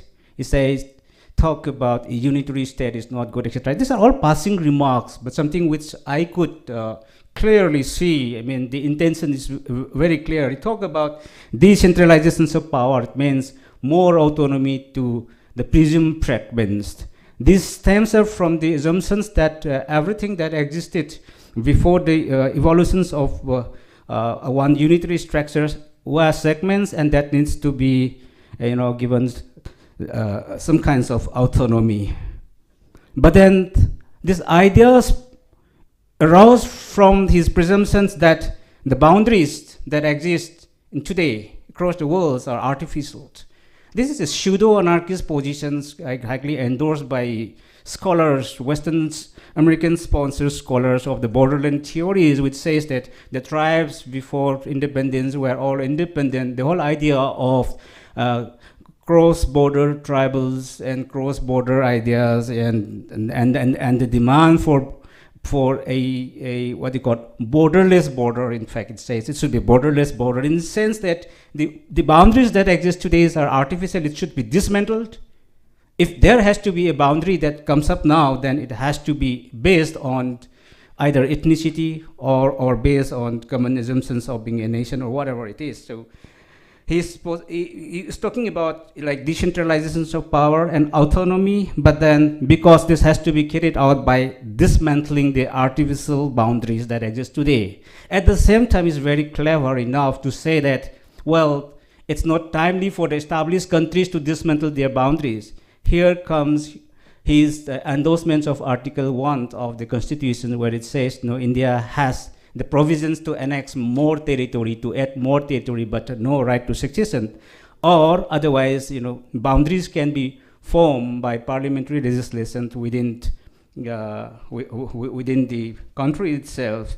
So he's saying that, within the bounds of the Constitution. So he's trying to, projecting himself to be an anarchist in one sense, where he talk about borderless boundary. But when it comes to India, he would support India's expansionist, territorial expansionist intention, plus keeping the integrity of India intact, but the possibilities of expanding more territory or the possibilities of creating more boundaries along ethnic lines. That's something that he is trying to endorse, and it has implications on the Joe Cookie, settler colonialists who have been expanding for a long time. The problem with this proposition is that Manipur has a totally different historical context. These boundaries were not artificial. It's not based on any conquest, but precisely there are various reasons why this and the historical context, how this boundary was evolved. That's a long history. I will not dwell into it, but my only suggestion to Prashant Bhushan is that when he is dealing with the Manipur situations, and when he is trying to show Manipur boundary as the mechanically superimposed territory, that he need to understand history. And his versions of articulations is quite suffering from imperfectness because of this eagerness to stand for the political cause of the client where he stands for.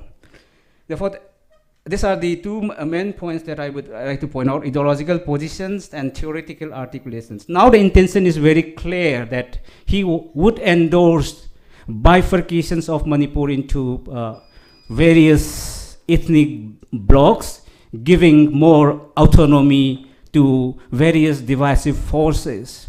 But he fails to understand the context in Manipur and the level of the autonomy that's recorded or being sacrosanctly protected by the constitution, such as Article 371, Hill Village Authorities Act 1956, and etc., etc. He blindly jumps into the context and proposes a demand without actually understanding the context and the manner how different degrees of decentralizations and power devolutions have been enforced in Manipur. Which is where he is trying to portray himself as a blind.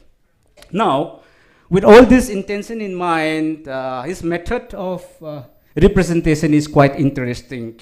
He falls into the trap of what I would like to call, a dichotomous conflicting binary approach, where he tries to identify Meitei with valley, Hinduism, majority, and culprit. And where he tries to source the other side of the victim as identifying with hills, minority, Christian, cookie, and helpless victims. This binary approach is quite dogmatic. This is where even the Indian left have failed to address the issues. These are already pre-existing and a very hegemonic template that exists in India, where it could have been successfully implied in many parts of the country. But the situation in Manipur is completely different. It's neither Hindu versus Christianity, which they try to show it as with some religious angles. You talk about the majority attacking the minority, or the valley attacking the hills, but truth speaks completely different. In the first instance, on 3rd May and elsewhere, it's the majority Kuki Joe terrorists who were attacking minority Meiteis living in those hill districts. And later on, it is the so-called minorities with sophisticated arms attacking the Meiteis in the Meitei-dominated valley districts in the peripheral and the vulnerable areas where they have been repeatedly attacked and their villages being plundered and looted. So these pre-existing dogmatic templates of showing the Meiteis as always majority, as always, Hindus, and then valley, etc., attacking the Kuki, Christians, or the minorities. These are not actually valid when true information comes into being. These are some of the corrections that can be made. There are so many corrections that one can make, but it's not time. Actually, with limited time period, I don't have to deal on what he says. All that I am trying to say is that he falls into the trap of borrowing a pre-existing dogmatic binary approach. This is what I want to say. So methodologically, he suffers a lot. Then, interestingly, his primary attack was on the BJP at the national level. He says the BJP is responsible for divisive forces and etc. And when it comes to Manipur, the attack is not on BJP. Well, it's the BJP regime, but the attack is not on the BJP. But everything he tried to personify Mr. Biren Singh, the former chief minister, as responsible for everything. And when attacking, personifying the ongoing disturbance with BJP and leveling him with so many criminal charges without any valid verifications, this is where his credibility as a lawyer is completely damaged. And when he is trying to project Mr. Biren Singh as responsible for fueling insurgency, for all these disturbances that has been going on since 23rd March, he is covering up the facts. He is misrepresenting the situations, hailing one person responsible for everything, hailing the former CM as in absolute control of everything, that it is designed. That's what he's trying to say. He says, what he tried to say is that Biren is responsible for all these things, and he did it primarily because of his interest in illegal business, for power, etc., etc. While attacking Biren Singh, Prashant Bhushan doesn't attack the BJP regime. Maybe because there are many BJP MLAs among the cookies and he don't want to attack his client. That may be one of the reasons. But here in the context of Manipur, when he attacked India, it is the BJP regime that he strikingly in 1-2 sentences hailing the BJP as responsible for divisive policy. But when it comes to Manipur, his primary concern was attacking on the Biren, hailing him responsible for everything, distorting and covering up the various agencies and forces among the Cookie terrorists, and even the involvement of deep states and the security personnel who are reportedly siding with the Cookie aggressors. This is something he deliberately tried to cover by overemphasizing on Biren Singh. So what I find from overall his representation is like his understanding of Manipur's history, his representations suffers from oversimplifications, anachronistic representation of history, and intended intentions to further dehumanize Meitei peoples and decontextualize the history of Manipur with full of bogus and biased opinions, trying to justify the demand of such divisive forces to create autonomous regions, at the same time blaming everything to the majority. When he was attacking the former CM as a criminal and an attacker, he was also indirectly charging the Meiteis as responsible because he identifies the CM with Meitei, with Hinduism, so and so forth. Like, so like by associations or by loyalty to the regime, it seems to me that he was attacking the entire Meitei peoples as responsible for the crime, for the crimes and the ongoing disturbances.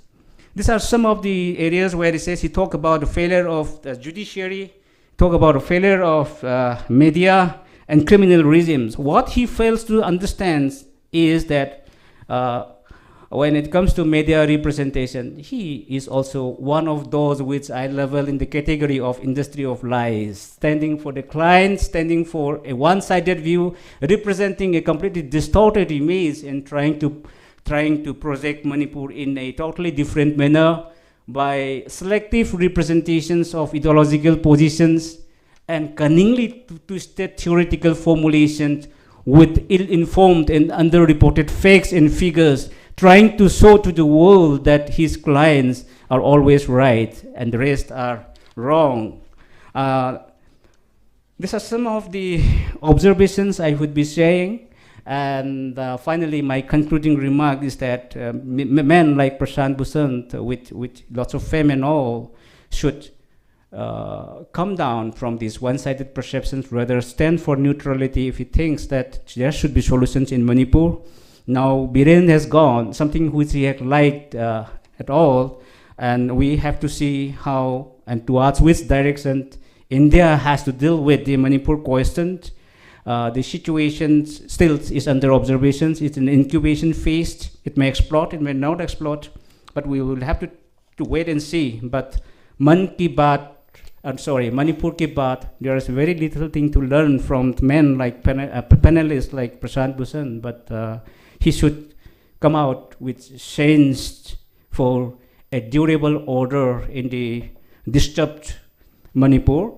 And when I think I should wind up here, it's not genocide as he pointed out, and well, I am sure he will have a second thought next time when he appear for a complex situations like Manipur. Thank you all. Thank you very much. Now we have the last speaker, Kuraijam Matoba. He is the convener of COCOMI. In his introductory remark, Kuraijam Matoba had clarified that COCOMI is not an organization representing Meitei. It represents the entire 34 communities of Manipur. It represents the soul and heart of Manipur. I think, please carry on, Kuraijam, please your time. Yeah.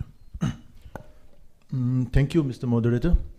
And with due regards to all the esteemed panelists, invitees, delegates, Imam Erapavi leaders, and everyone present in this room, media persons.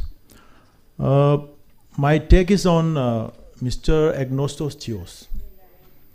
And before coming to him,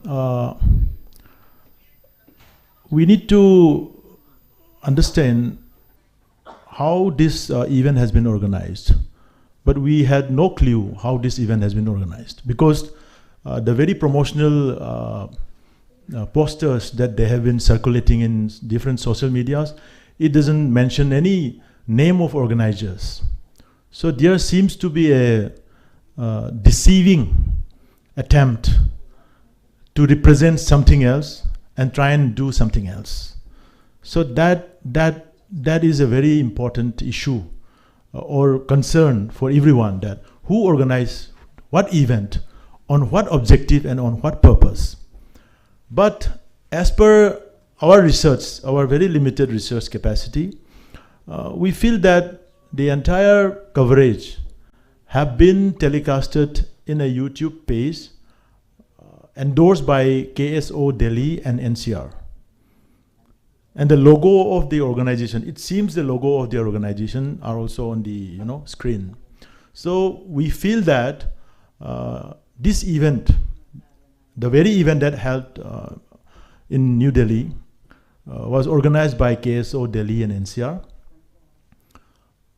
represented by Mr. The person whom I'm going to take on, Mr. Agnostos Theos.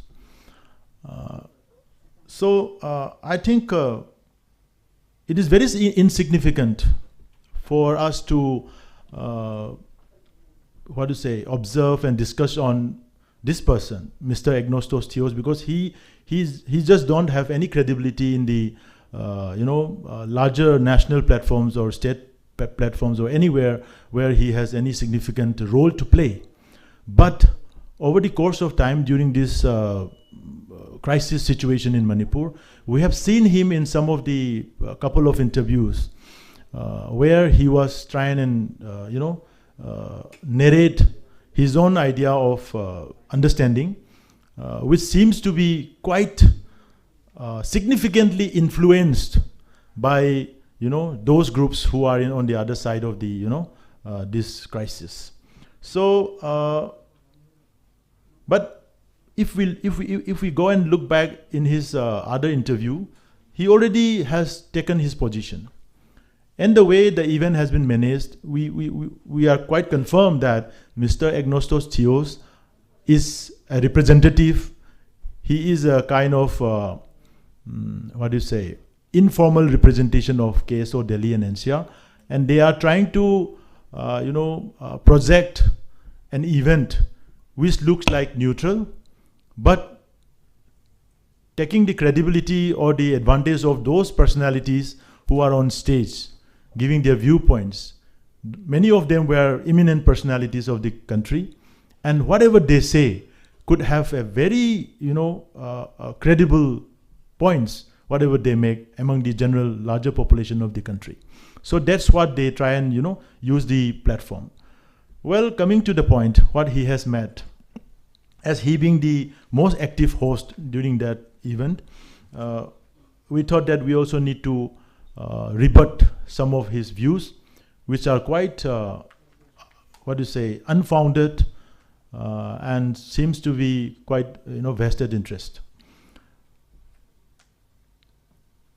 Number one, the first point he made in his opinion is that the arms were, he often used the word handed overs, arms being handed over. Handed overs of arms. He has used it several times. He never said that looted arms. The whole country is saying looted arms, but Mr. Agnostos Theos says it's a handed over of arms. But I think if it's handed over of arms, then the first instance of handing over of the arms happens to be in Churachandpur. We have seen the video. First looting also happens to be in Churachandpur. We have seen the local gun house being looted. and CCTV footage were completely, coming out on viral. So, and there were also instances where the local youths were trying to, loot their arms from the armed courts somewhere in Bishnupur district. I think one of the attempting looters or the attempting, arms looting, attempting youth were also being shot at. So if that incident happens to be an handing over of arms, people would not have died. Which means that the word that he's using, the term that he's using is completely more of, his narrative is more of a propaganda rather than an academic debate where you have any substantial basis to justify what you are saying. So the incident that had happened across the state of looting arms was very spontaneous, and nobody was expecting that, and it was never a handing over of arms. We cannot simply conclude in that one. Number 2 point, he used the word martial law should be imposed in Manipur in May 23 itself, as more than 7,000 guns, 7 lakh bullets, and nearly 14,500 bombs have been handed over. And he even used the word, it's a handing over of weapon of mass destruction. This is the term. So he's trying to aggravate that very, unfortunate situations.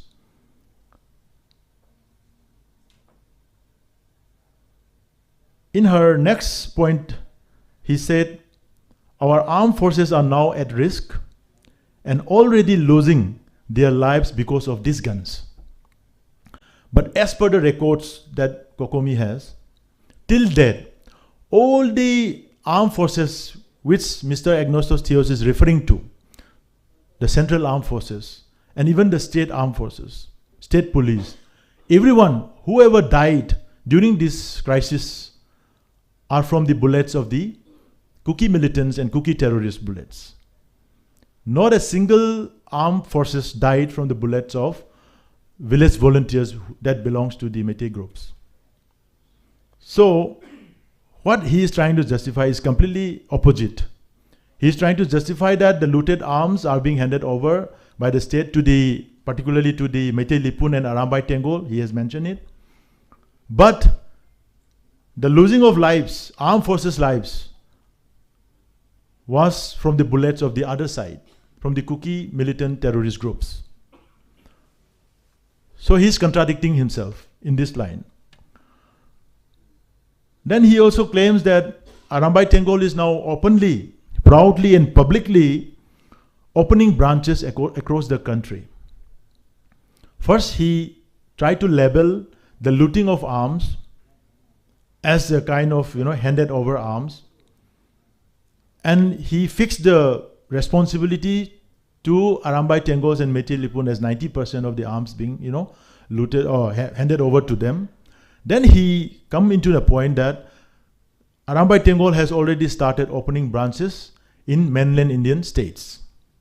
And he has repeatedly written a letter to concerned states like West Bengal, Chandigarh and New Delhi. And he said there is no response at all. But there isn't supposed to be any response because Arambam Tengol are not being labeled or considered as a terrorist groups. They are cultural activists at one point of time. Because of the compelling situation, they have to volunteer themselves to defend the vulnerable villages and their own relatives and keen ones. There was a circumstantial compulsion that led them to hold up arms, whether it may be lawful or unlawful. So, but on the very program, Agnostos Theos tried to brand them as terrorist groups, and opening of their branches in other states is considered as illegal. But on the contrary, let's come into, if we look at the president of KSO NCR Delhi, Mr. Paujaku Guite, who was also taking part in that event during the interactive session. When he was interviewed by one of the media in Jantar Mantar and asked about the massive opium poppy cultivation in the hill areas, He said he had been studying in Delhi for 5 years. He has no idea about opium poppy cultivation. So that's the level of deceitful, character, I should say, they carry, and they can say it openly in front of the national media that he has no idea of poppy cultivation in Manipur.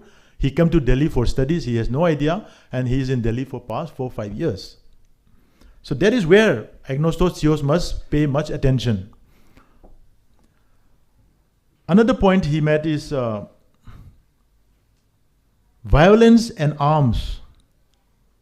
Because of those looted arms, the 7,000 guns and other 7 lakh bullets and so, it may spread across the country. And it may also be, it must have also been exported out of the country. This is how Mr. Agnostic CEOs try to aggravate. But in reality, smuggled from across the international border in Manipur over the past so many years, which nobody knows, and which are being majoritarily brought in by the armed militant groups who are in suspension of operations and many other people. Because during this conflict, people have seen several videos where American-made automatic rifles and several other sophisticated rifles which are not available in India are being used. Where did that come from? So did Mr. Agnostic CEOs even had an idea of this severity of that, cross-international border smuggling of arms?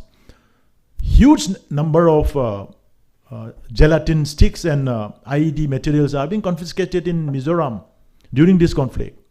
Huge number. He didn't mention that. Those are the things that is going to, spread violence and situations, terrorist situations across the country. Because those arms are being smuggled illegally and without anybody's notice. So it can reach anywhere.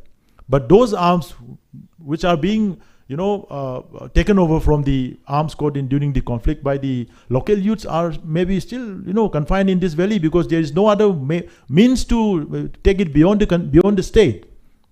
You don't have a route. You cannot go by air taking all sort of ammunitions and automatic rifles.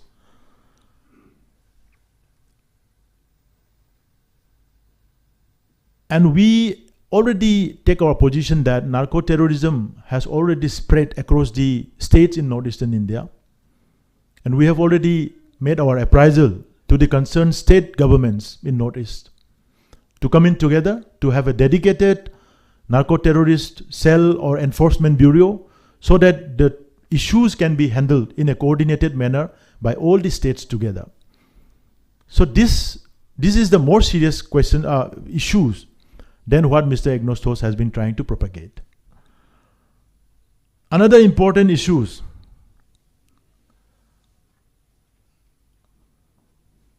He was justifying the imposition of president rules in Manipur. He even said that president's rules should be imposed right from the day one. But we feel that endorsing president rule over a popular elected government, endorsing president rules in a democratic state where parliamentary democracies are at its function, it makes no sense at all because these are martial laws. And Manipur already had a bitter president rules in the past, and we have experienced a very traumatic and very unfortunate events that has already taken place in the past. So Manipur people, including across party line, the Congress party president, the legislators of Manipur State Assembly, the civil society groups, the senior political activists, and many other, everyone was against president rule in the state.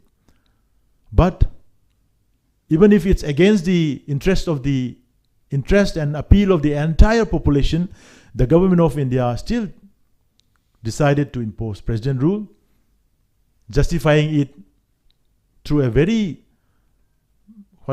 designed or anticipated kind of political instability, which we feel that everything has been pre-planned and, to just justify the circumstances to impose president rules in the state. So in a democratic state or in a democratic country, president rules can be only justified when there is an external aggression and there is a national emergency. Otherwise, if you have a popular elected government, popular elected legislatures with absolute numbers, there is no room for president rules at all.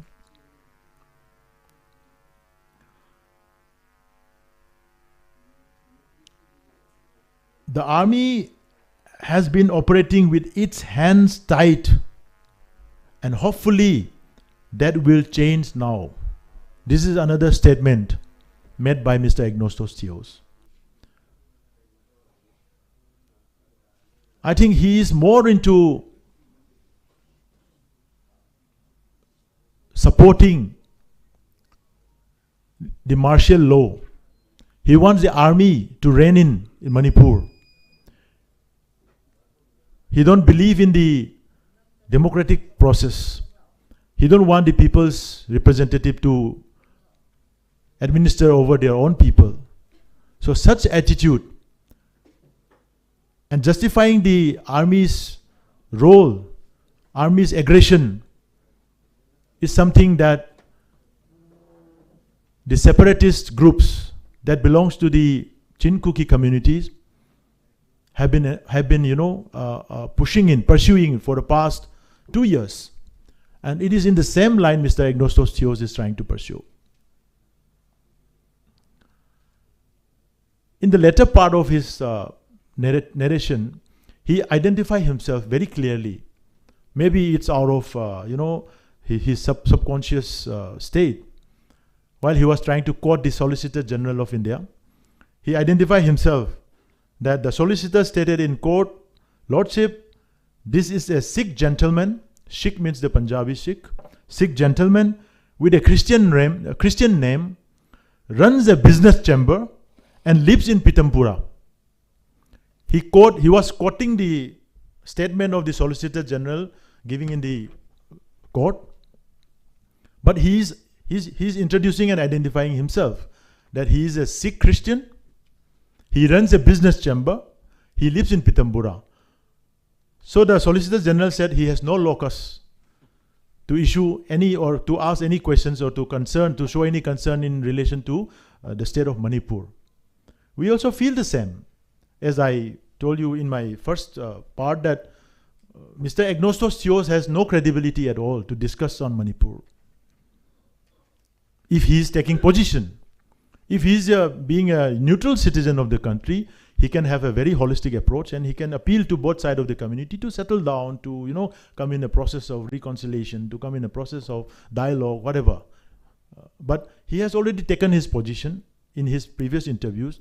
He is now representing the KSO Delhi and NCR, and now he is identifying himself as he acknowledged and he introduced himself that he is a Christian.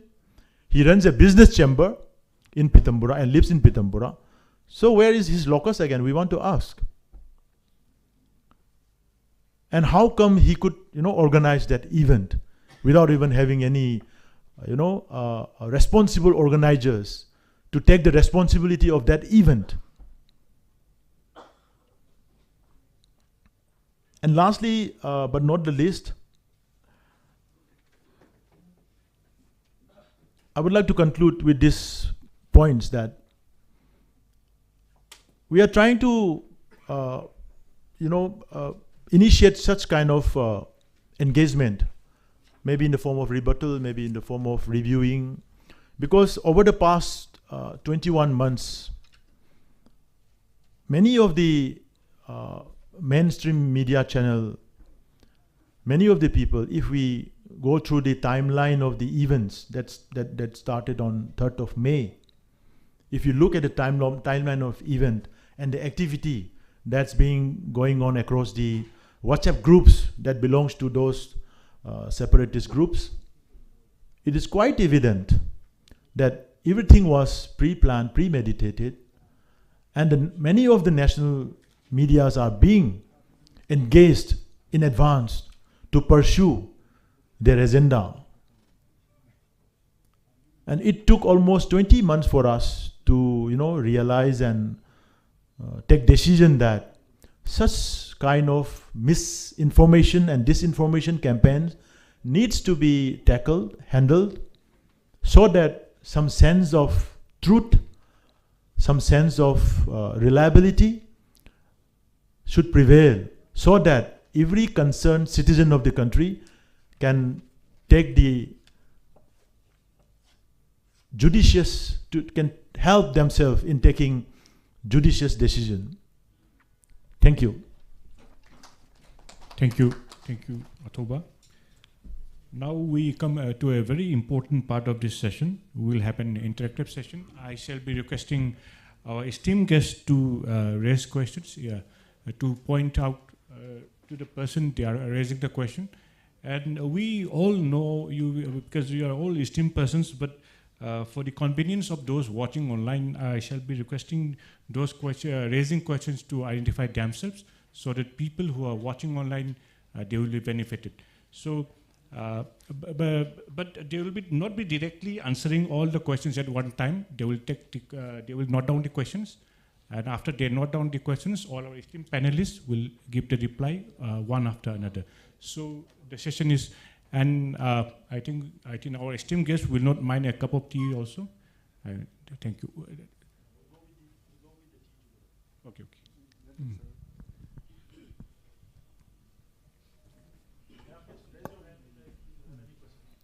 Our organizer will be providing a microphone, FM microphone, for your kind interaction. Hello. Good afternoon, everyone. My name is Dr. Mutumyoremba. So I would like to throw in two questions, and one would be addressed to Dr. Noni Arambam, and the other would be addressed to Dr. Ningthoukhongjam. And the questions concern two ideas, one concerning identity and another concerning justice. So in terms of identity, I think Dr. Noni has quite briefly spoken about it as well. But if we look into the times that we live, that is the 21st century, I think the identity politics is here to stay. And in fact, the godfather of American political theory, Francis Fukuyama, has also addressed the same, that instead of ideas like human rights, ideas that govern the liberal democracy, now we are facing sectarian ideas like identity, which is the reality of the 21st century. So it is here to stay. So he is looking forward in terms of how to cope with identity and move forward with democracy. So how would you address that in terms of Manipur? Because I think identity question is here to stay, right? And second, to Dr. Ningthoukhongjam, concerning the idea of justice, I would give the credit to Dr. Amarjit from JNU Center for Nordic Studies regarding this idea, because we had a conversation with him very recently. And it's that, so the demand from the other side, that is the cookie side, rests in terms of the separate administration or whatever they're demanding, it rests on some sense of the idea of justice. They think that if they get separate administration, they are getting some sort of a justice. That would be the core idea or the core philosophy behind their demand. But then the question is, will they really get justice? Will they be free from the chieftainship, from the kingship, if the demands are met? Which in one sense I think is not feasible in terms of meeting the demand. But at the same time, in terms of justice from both the side, from what the Meitei side and from the Kuki side as well, where does the scale of justice lie? Is it in terms of accountability of who was responsible, in terms of who was heading the government, or is it about who was holding the guns, or is it about who are instigating? Where does the scale of justice tip? So that would be the second question. Thank you. I think all are requested to ask questions which are related to today's event, which are not related to some other events due to paucity of time. And for the convenience of our IMA and others, thank you. Next question, please.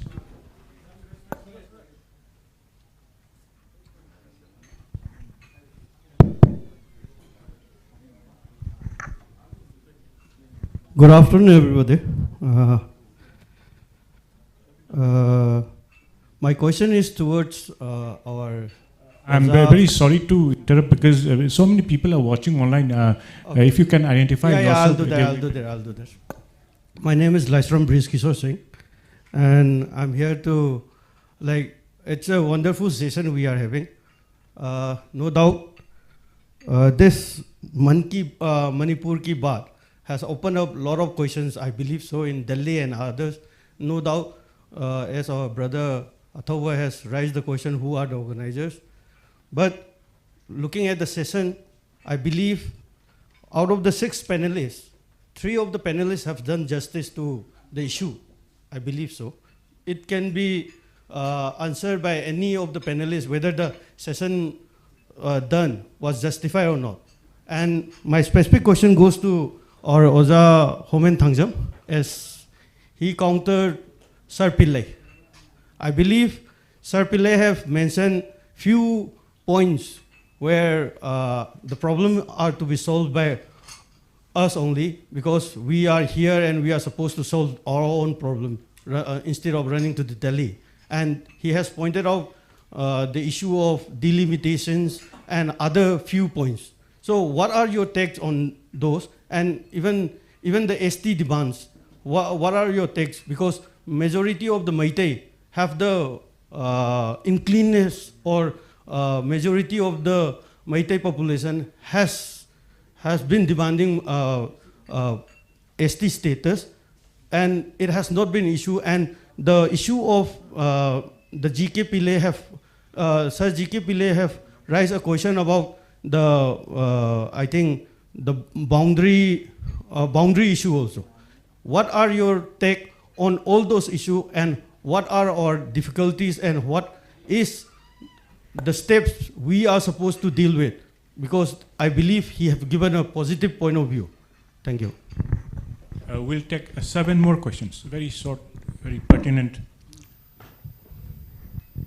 A slight comment is also acceptable to us, so that we can note it down. Maybe Oza Priyoranjan, he has been noting down all what we have been, all our panelists have been saying. He's very renowned. Thank you.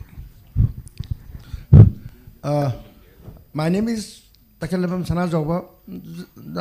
This is not the question, but it may be suggestion or some comments. Can we take some legal action to those persons who have been given very wrong statement for us? Then can COCO like COCOMI can take any legal action to those? I want that. Thank you. On behalf of the organizers, may I request Oza to maybe come on the dais and just give a brief statement. Oza Priyoranjan, please. Observation.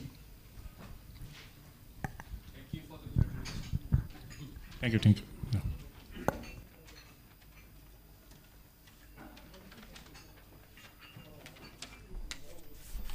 Mr. Moderator, ladies and gentlemen, may ampun pukoramjari.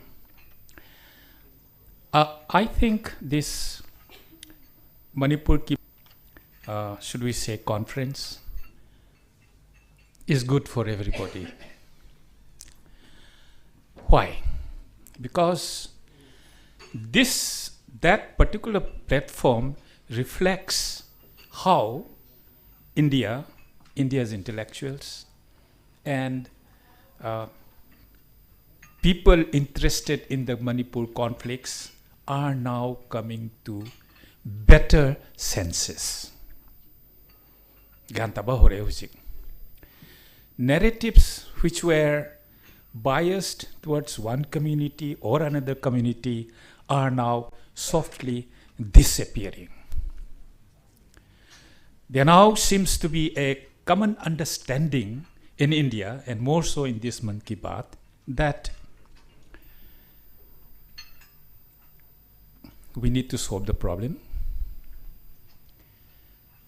We don't need to, in the words of Pillai, I think, do not demonize the other people.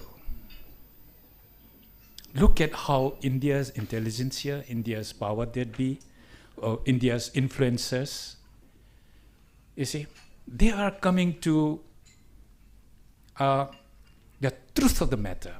So truth will prevail. Truth is now prevailing. So as one of the questions were asked, 3 of the panelists like Pillai or the Chief Justice or even Mr. Chauhan, they were forced by the logic of things, by the facts emerging, by myths being spun by both sides, you know, they were forced by moral fibers or moral justice that no, we have to say what is good for the country and what is good for this state. This is the best takeaway of this Manipur ki baat. Imagine the Chief Justice, after all the participants are not Manipur experts, so I for one would forgive them for minor mistakes, but not for major mistakes. And therefore, when I think the way the justice, he tried to say that as if Mr. Sood had given us a realistic picture of Manipur's history, which he was not. Therefore, Mr. Sood felt very uncomfortable in endorsing this Mr. Sood. So these are beautiful nuances that tells you how India's mindset is changing. Okay, this is one. And Mr. Sood had the guts to say that, oh, no, this Article 355 du jour, maybe no, de facto it is there. So these are people which a country like India or any democratic country have, who will be, as Homen said, who have wisdom, number one. Then who have also a contradictory phenomenon of, bad memories. So we are all human. So all these participants had bad memories, but the major thing is that all of them had wisdom. Imagine the General Chauhan, right? We have seen him speak in different channels, especially in his own group, okay, where he has been one-sided or he has been on the side of this armed forces and all that, But in this particular Manipur ki baat, after all, he began to be not militaristic, but academic, because he had some time doing a PhD. So he couldn't, digress from the logic of the thing, from the humanity of the thing. So he was going all universal, all universal, siding with nobody, not even siding with this thing, So I feel that people like Shokin, Mr. Chauhan, people like, our Home Secretary, and people like the Chief Justice, these are the game changers who are gaining ground over extremists on both sides. In our panel discussion today also, I'm sure each one of us, felt that some extreme opinions were addressed, just as some extreme opinions were addressed in Man Ki Baat. I want to finish with one remark. That, remember, the Home Secretary said there is no genocide. There is no iota of fact that there is no genocide. So that answers Athoba's question. Whether even this, this conclave could be also accused of COCOMI, organizing it, just as Keso organizing it, I don't know. Both of us are liable to these accusations of biasness, pleading for each other. I think in India, at least in the journalistic circles, as well as in the intellectual circle, you see, we are coming to their senses. It's time for us to pick it up and work for a solution, a dialogue. And as for last of all, the president's rule. Do we endorse president's rule or do we not endorse president's rule? And I think Thoba was also in a dilemma. Do we look at the president rule, I mean, in terms of justification or in terms of a contextual situation where it just had to be there, and India government feels that it is constitutional. So, what lies before Manipur now is not questioning the legality or the constitutionality of the president's rule, but trying to, make the best out of it so that our highways are, made free. Okay? So the best of it, because we had a political failure in our political parties who cannot elect a chief minister. So it is contextual. So to me, as a senior citizen, I think as senior citizens in India all over, we are realizing we are the ones who can solve our own problems. Let's solve our problems. Let us get the best out of everything. Let's move forward, not backwards. Thank you. Oh yes, one more thing. I'm sorry. About that population. I was just making a back of the envelope calculations, Unfortunately, anyway, I'll not go into the details, but what I found is that it's not 14% or 16%. When I made a calculation, look at this. Between 1881, this 1981 census and 1991 census, the rise in population was 66%. That is a growth rate of 6.6. That is it. Then within 91 and 2000 also there was a 3.6 rise. Okay, so what it means is within these two census periods, 91 and 2001, there was a rise of cookie population by 108,000 in 1991, and in 2001 there was a rise of 98,000. 2 lakh rise in a sudden rise. That is where the problem is. That is where the migrations have come in. And after that, it fell. 3.6, but it is still too high. 2.8, it is too high. Above, way above. But the problem point is at those 81 census and 91 census, where 2 lakhs suddenly population rose. That is unnatural. These things need to be looked into. Thank you. Thank you so much. We'll take just one more question. I think we will encourage, if possible, from any of our women or youth, because we believe in equality. So, may I? Oh, yeah. This was the Thank last you. question. Yeah, especially this is something like, as Atoba says, we don't bother about this this kind of unrecognized, discussion and all. Manipur ki baat, this we don't recognize because these are fuck up. We are seeing since a measure who posted here only for 3 years, there he himself become a master of Manipur history. That kind of thing we have. There are lots of narratives there. We don't bother. We should not bother. Just we have to enlighten this kind of facts and figures. As of today, as of now, we don't see highlight. Say, for example, what is coordinated attack? On 28th, I think. Do you remember on 28th of that same year? In 13 places from 12 a.m. to 1:30 a.m. in 13 spots there were attack. As of now, maybe in India, maybe in international, anybody, any narrativist, what you can say, who highlighted this? No one. Is it not a terror attack? Who highlighted it?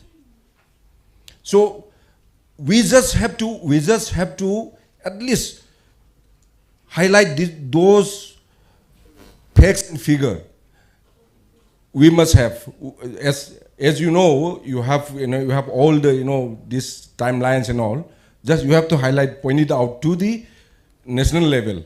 And as per say Dr. Homen, just I would like to add some points. See, being a journalist, since I've been in the field of journalism for more than 35 years.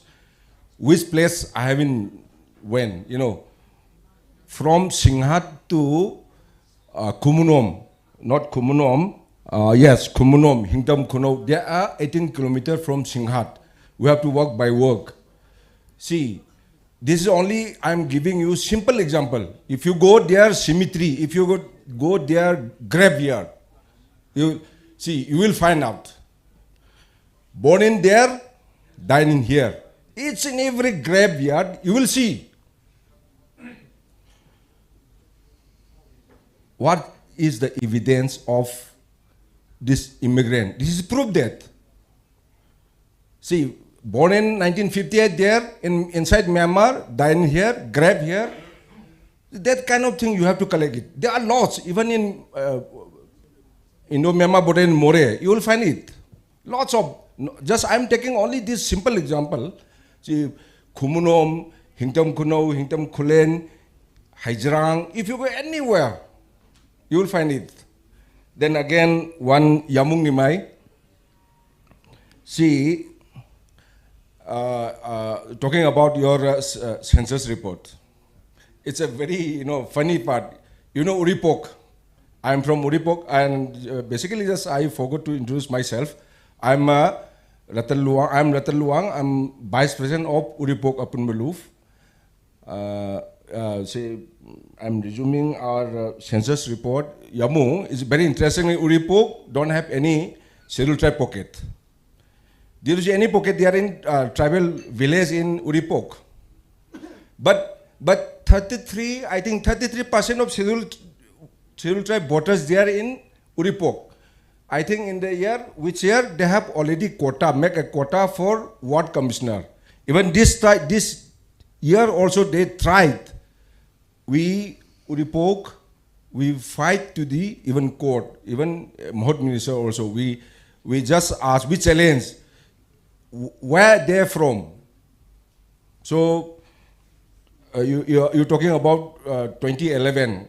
We are talking just recently. We don't have any tribal pocket. Of course, in Imphal, there, Kakulong is there, Kesamthong is there, so many tribal pockets there. But in Uripok, we don't have any tribal pocket there. But 33% of the entire Uripok voter, from where they come from, we don't know. You see, there are lots of villages, I think Athavu might have known, they are in just after the Langol village. There are so many tribal pockets comes up. That also not recognized by the government, but they themselves call they're putting even holding also. And just you might have seen, if you go from Lamphel police station toward the Caesar hospital, you might have seen a long big banner there. What you call Saitu village, something Kaungpi district. There also we challenge to the court and it's withdrawn. That part happened. And again, say about,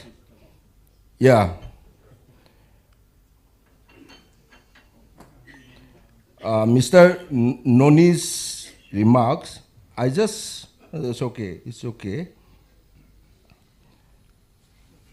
Yeah, lots of things, I don't want to highlight it in every, but my question is, we don't waste our time to these unnecessary debates, which is not recognized by anybody. So we just have to put our own.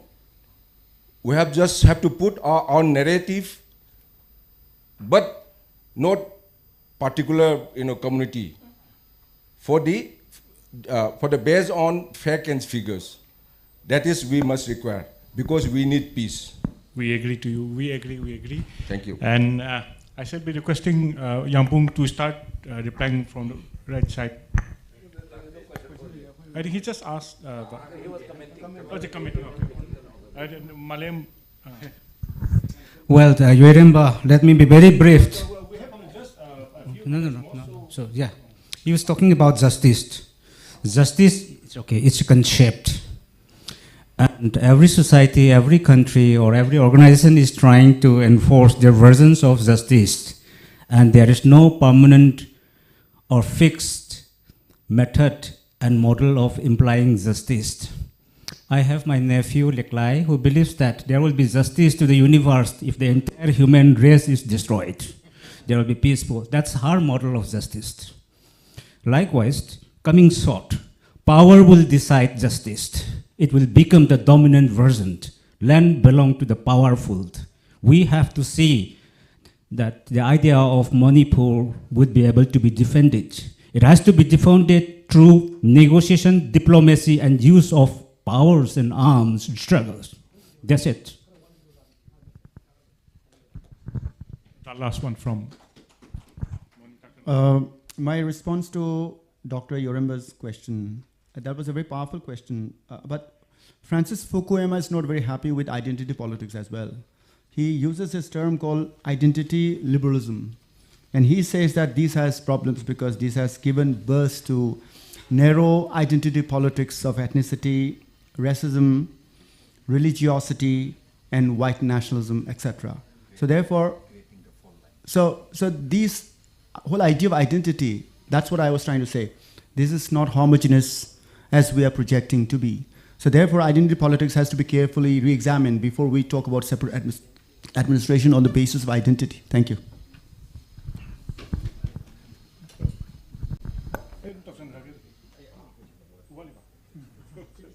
Last one. Ozama ingon the question hang birakiba. Oza Birkesor. Aina ngasai ngamba hokdabada su ahanbada GK Pillai appreciate tawjabani. Adugi Manipur ki Baat numit sida mana ngangbaji 98% ti madi yamna without any bias yam chumna thamami haibadugi appreciation mathang loina pijaram le jo amu repeat tawrani haijaningi adamana soiba haigadra hitang magi ju nakan namada yengbagi asoiba ahum du khatang neina puthok saramba yes akoi masen paminnaraga lotion gadabani haibani mana haije mapan lomdagi any tom de gane harina post sauraga lotion be yaroi adamana yam phajaba haibada charo marona dana leminaraba furuk ngaktani saunarure imung dipa laga dum phajana leminaba ngamgi ba ngaktani keidobagi noi masen wari sanaraga solution porok pangamoi doino haibani ahanna madawni yam phajana mana thambi makha tarak padasu mana hairiji kari no delimitation tawgadabani Nagaland Manipur khatanga haure tawdriba je yambana aduna tawdabagi mangjabasina kari no political representation den samnai kanda androgi ji sum yengbada achingi ga de khoi ngangna giroi je loi mayam jegi ngasi bauta whole state hoti matungdagi hujik phawbada andro chakpa haibatare loi vodka gi phase only 3 times Ataiduna Maite Pangana Murakagi. Perhaps delimitation la the Moigizu on Chakpa Loi Androgi Ama Hena Pangbayabagi Mongo Malak to never. Then Atunataba GK Pillai na Haibada Pasavama Mani Kojuluyaning hygiene. Yes, border Giduzuma and Pazana Haiduni. National security issue Malabani. Whole problem of drugs. Amana narco terrorism Haiba word to Buddhi Sinade. On the border cannot be left unguarded at the high river. A question at them. Highway Chavang Fire Rom Chatpa, Natrayambo, Aduga, some Nakan Yimanung, Irang holding Aida, Ozaprio, a Quakera, Cheseri, Marui, na some rifle na, Poche Puviaru, na Kana Yelak Podagi, a Quasi Kamaitos again, a Kobiloich Lakumatunda. Aduda Leho River. Uninterrupted flow of people hired. Pansang the Sangapanga Yava. Adugi a quid among the Mayam gang. I don't know border see a quid the Maktadi, Adum Pazana, Yangshan Bio Hivazida Lady. Fujiki, Moyangang, easy Paraga, border garden, and Sembira book the quiz already. Angangi Kunapa Mayam gan. Aduna Maria Aduga, Hosana Hibaduzuni. Furubama de Bona is Togano Hibaduni. Aina word to sin na draga aina loisalak pada haijaram liba. Ako ina mi furup to Kuki loina mak narco terrorist naite, but hujilai ba fight sisu kulai paiba, makoi militant sing jiga kanabani, aduga hendi irang thol lazy kanana no, sigi kulai pairaba, mayam zigi supporter mayam nani haiban. So we are not demonizing the whole Kuki community. We are not calling them narco terrorists, but COCOMI na jutum magi official stance thamjari batu neb. Only the armed wielders, militant, terrorized story ba. Adu kumangaktan. Ana matamzu laitrabani na kuigi chairgi ju matamong ta pizage na ai tamako pidong pizari. One last remark from Miraz. Thank you very much to Thomas Satyajeet for giving me this opportunity. I ngasigi Manipur ki baat se nahi navakanda ikoina draw to way abaze Tamona rightly pointed out how Sir Homen su pukhalai baze JK Pillai na haiba ze aijo yam yaning ba ngasai dum aina haijari dune.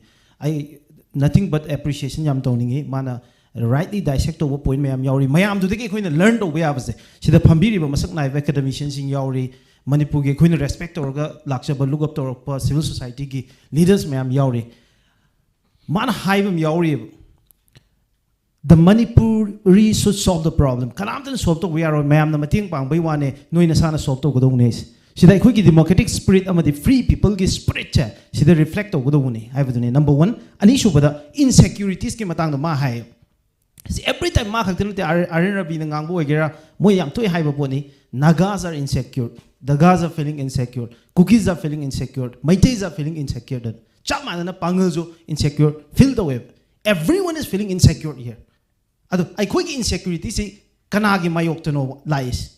Maitais are feeling insecure against the Naga, against the Cookie. The same vice versa. Every community is feeling insecure against one another. I quite say insecure is I quite liminary purpcha machine marakteneva. I quite say I insecurity may feel those. See the yam toy decision about term of Haragadi, notion of yam toy puturize. Maite mukidore Naga mutore, cookie mutore, pangan mutore, avagi, seeking notions in him. I don't say identity politics came atang the Francis Fukuyama matang the hybrid and South Tail and Hiver. Identity politics is saved by the misrecognitions and absence of recognitions of one's identity. I quite saying insecurities, mayamze. Why don't we realize that Manipuri is threatened? Not Manipur is threatened way. I don't realize the wingam drisika, you know. I quite saying America, I'm threatened the way. Pangan threatened the way against the Maite. Maite threatened the way against the other communities. Naga threatened the way against the Maite and Pangal. Why don't we realize ourselves that the entire Manipur is threatened? I quite civilization is threatened way. I quite aspiration and interest is threatened way. Haibagi, aduki shin, some I couldn't realize the wingam drisika, you know, seen it. Seen it, JK Pillai, Magi, whole species, the couldn't draw to way over. Potamadi, I don't know, at least I could immaturity, my arms, the kitten hangalakanda, all the sectarian forces, all the communally vested agenda, Punamakse, Luya Namdaraga, idea of Manipur, they could be lipped over a idea of Manipur, the fight of Wamchangi. Thank you very much. Thank you very much. I will briefly summarize what our esteemed panelists have spoken today. First of all, Dr. Homen Thangjam, he raised the issue of national security issue. He discussed about the Manipur problem. He tried to show that Manipur problem is not a Manipur issue, but is it a national issue? It should be a concern of the entire nation. And he also raised the issue of some people are spitting venoms on the communities of Manipur, like the Maitis, and they are giving some wrong adjectives. They are giving some they are destroying churches and all. He clarified on those issues, and he also tried to give a brief report about the fact that the Maitis, among the Maitis, there are Christians, there are Maitis, there are Hindus, even Buddhists also. Then about relief camps also, he gave a very good account of relief camps. And I would like to remind that the relief camps which the speaker was mentioning in Delhi, in Churachandpur, the former governor of Manipur, Anusha Uke, had visited the relief camps frequent times. The governor, the head of the state herself, went to the relief camp, and she showed to it that every person, man, woman, children, they got all the benefits that the government of Manipur was giving. And so there was no issue. Every person is getting what they deserve. Then Yambung Nimai briefly gave about the historical fonts, and he also tried to clarify some of the misconceptions. Like, for example, people say the British India divided Manipur in such a way that only the Meiteis live in the valley, whereas the tribals live in the hills. It is not so. And he also gave a brief details about the NRC, about the census, the developments, and about the immigration from our neighboring country.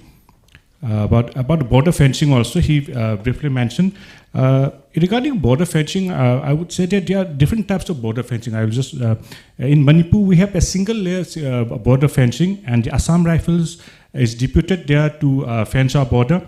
And different battalions, for example, the BSF do the border protection work in Pakistan, whereas in Manipur it is the Assam Rifles. Whereas in Manipur it is company based. And even though the government says that about 30 kilometers have been fenced, it is less than 9 kilometers at the ground level, and it is a single layer fencing. Anybody can jump in. It is not a rather fence. Then he mentioned about Khamenlong, where we saw large number of villages coming up, and unfortunately, if we look at the data Yambung gave, most of those people, they belong to a particular community, and they came from, if we are correct, from our neighboring country. And Yambung also briefly mentioned about the land laws, the inaccuracies in some of the data.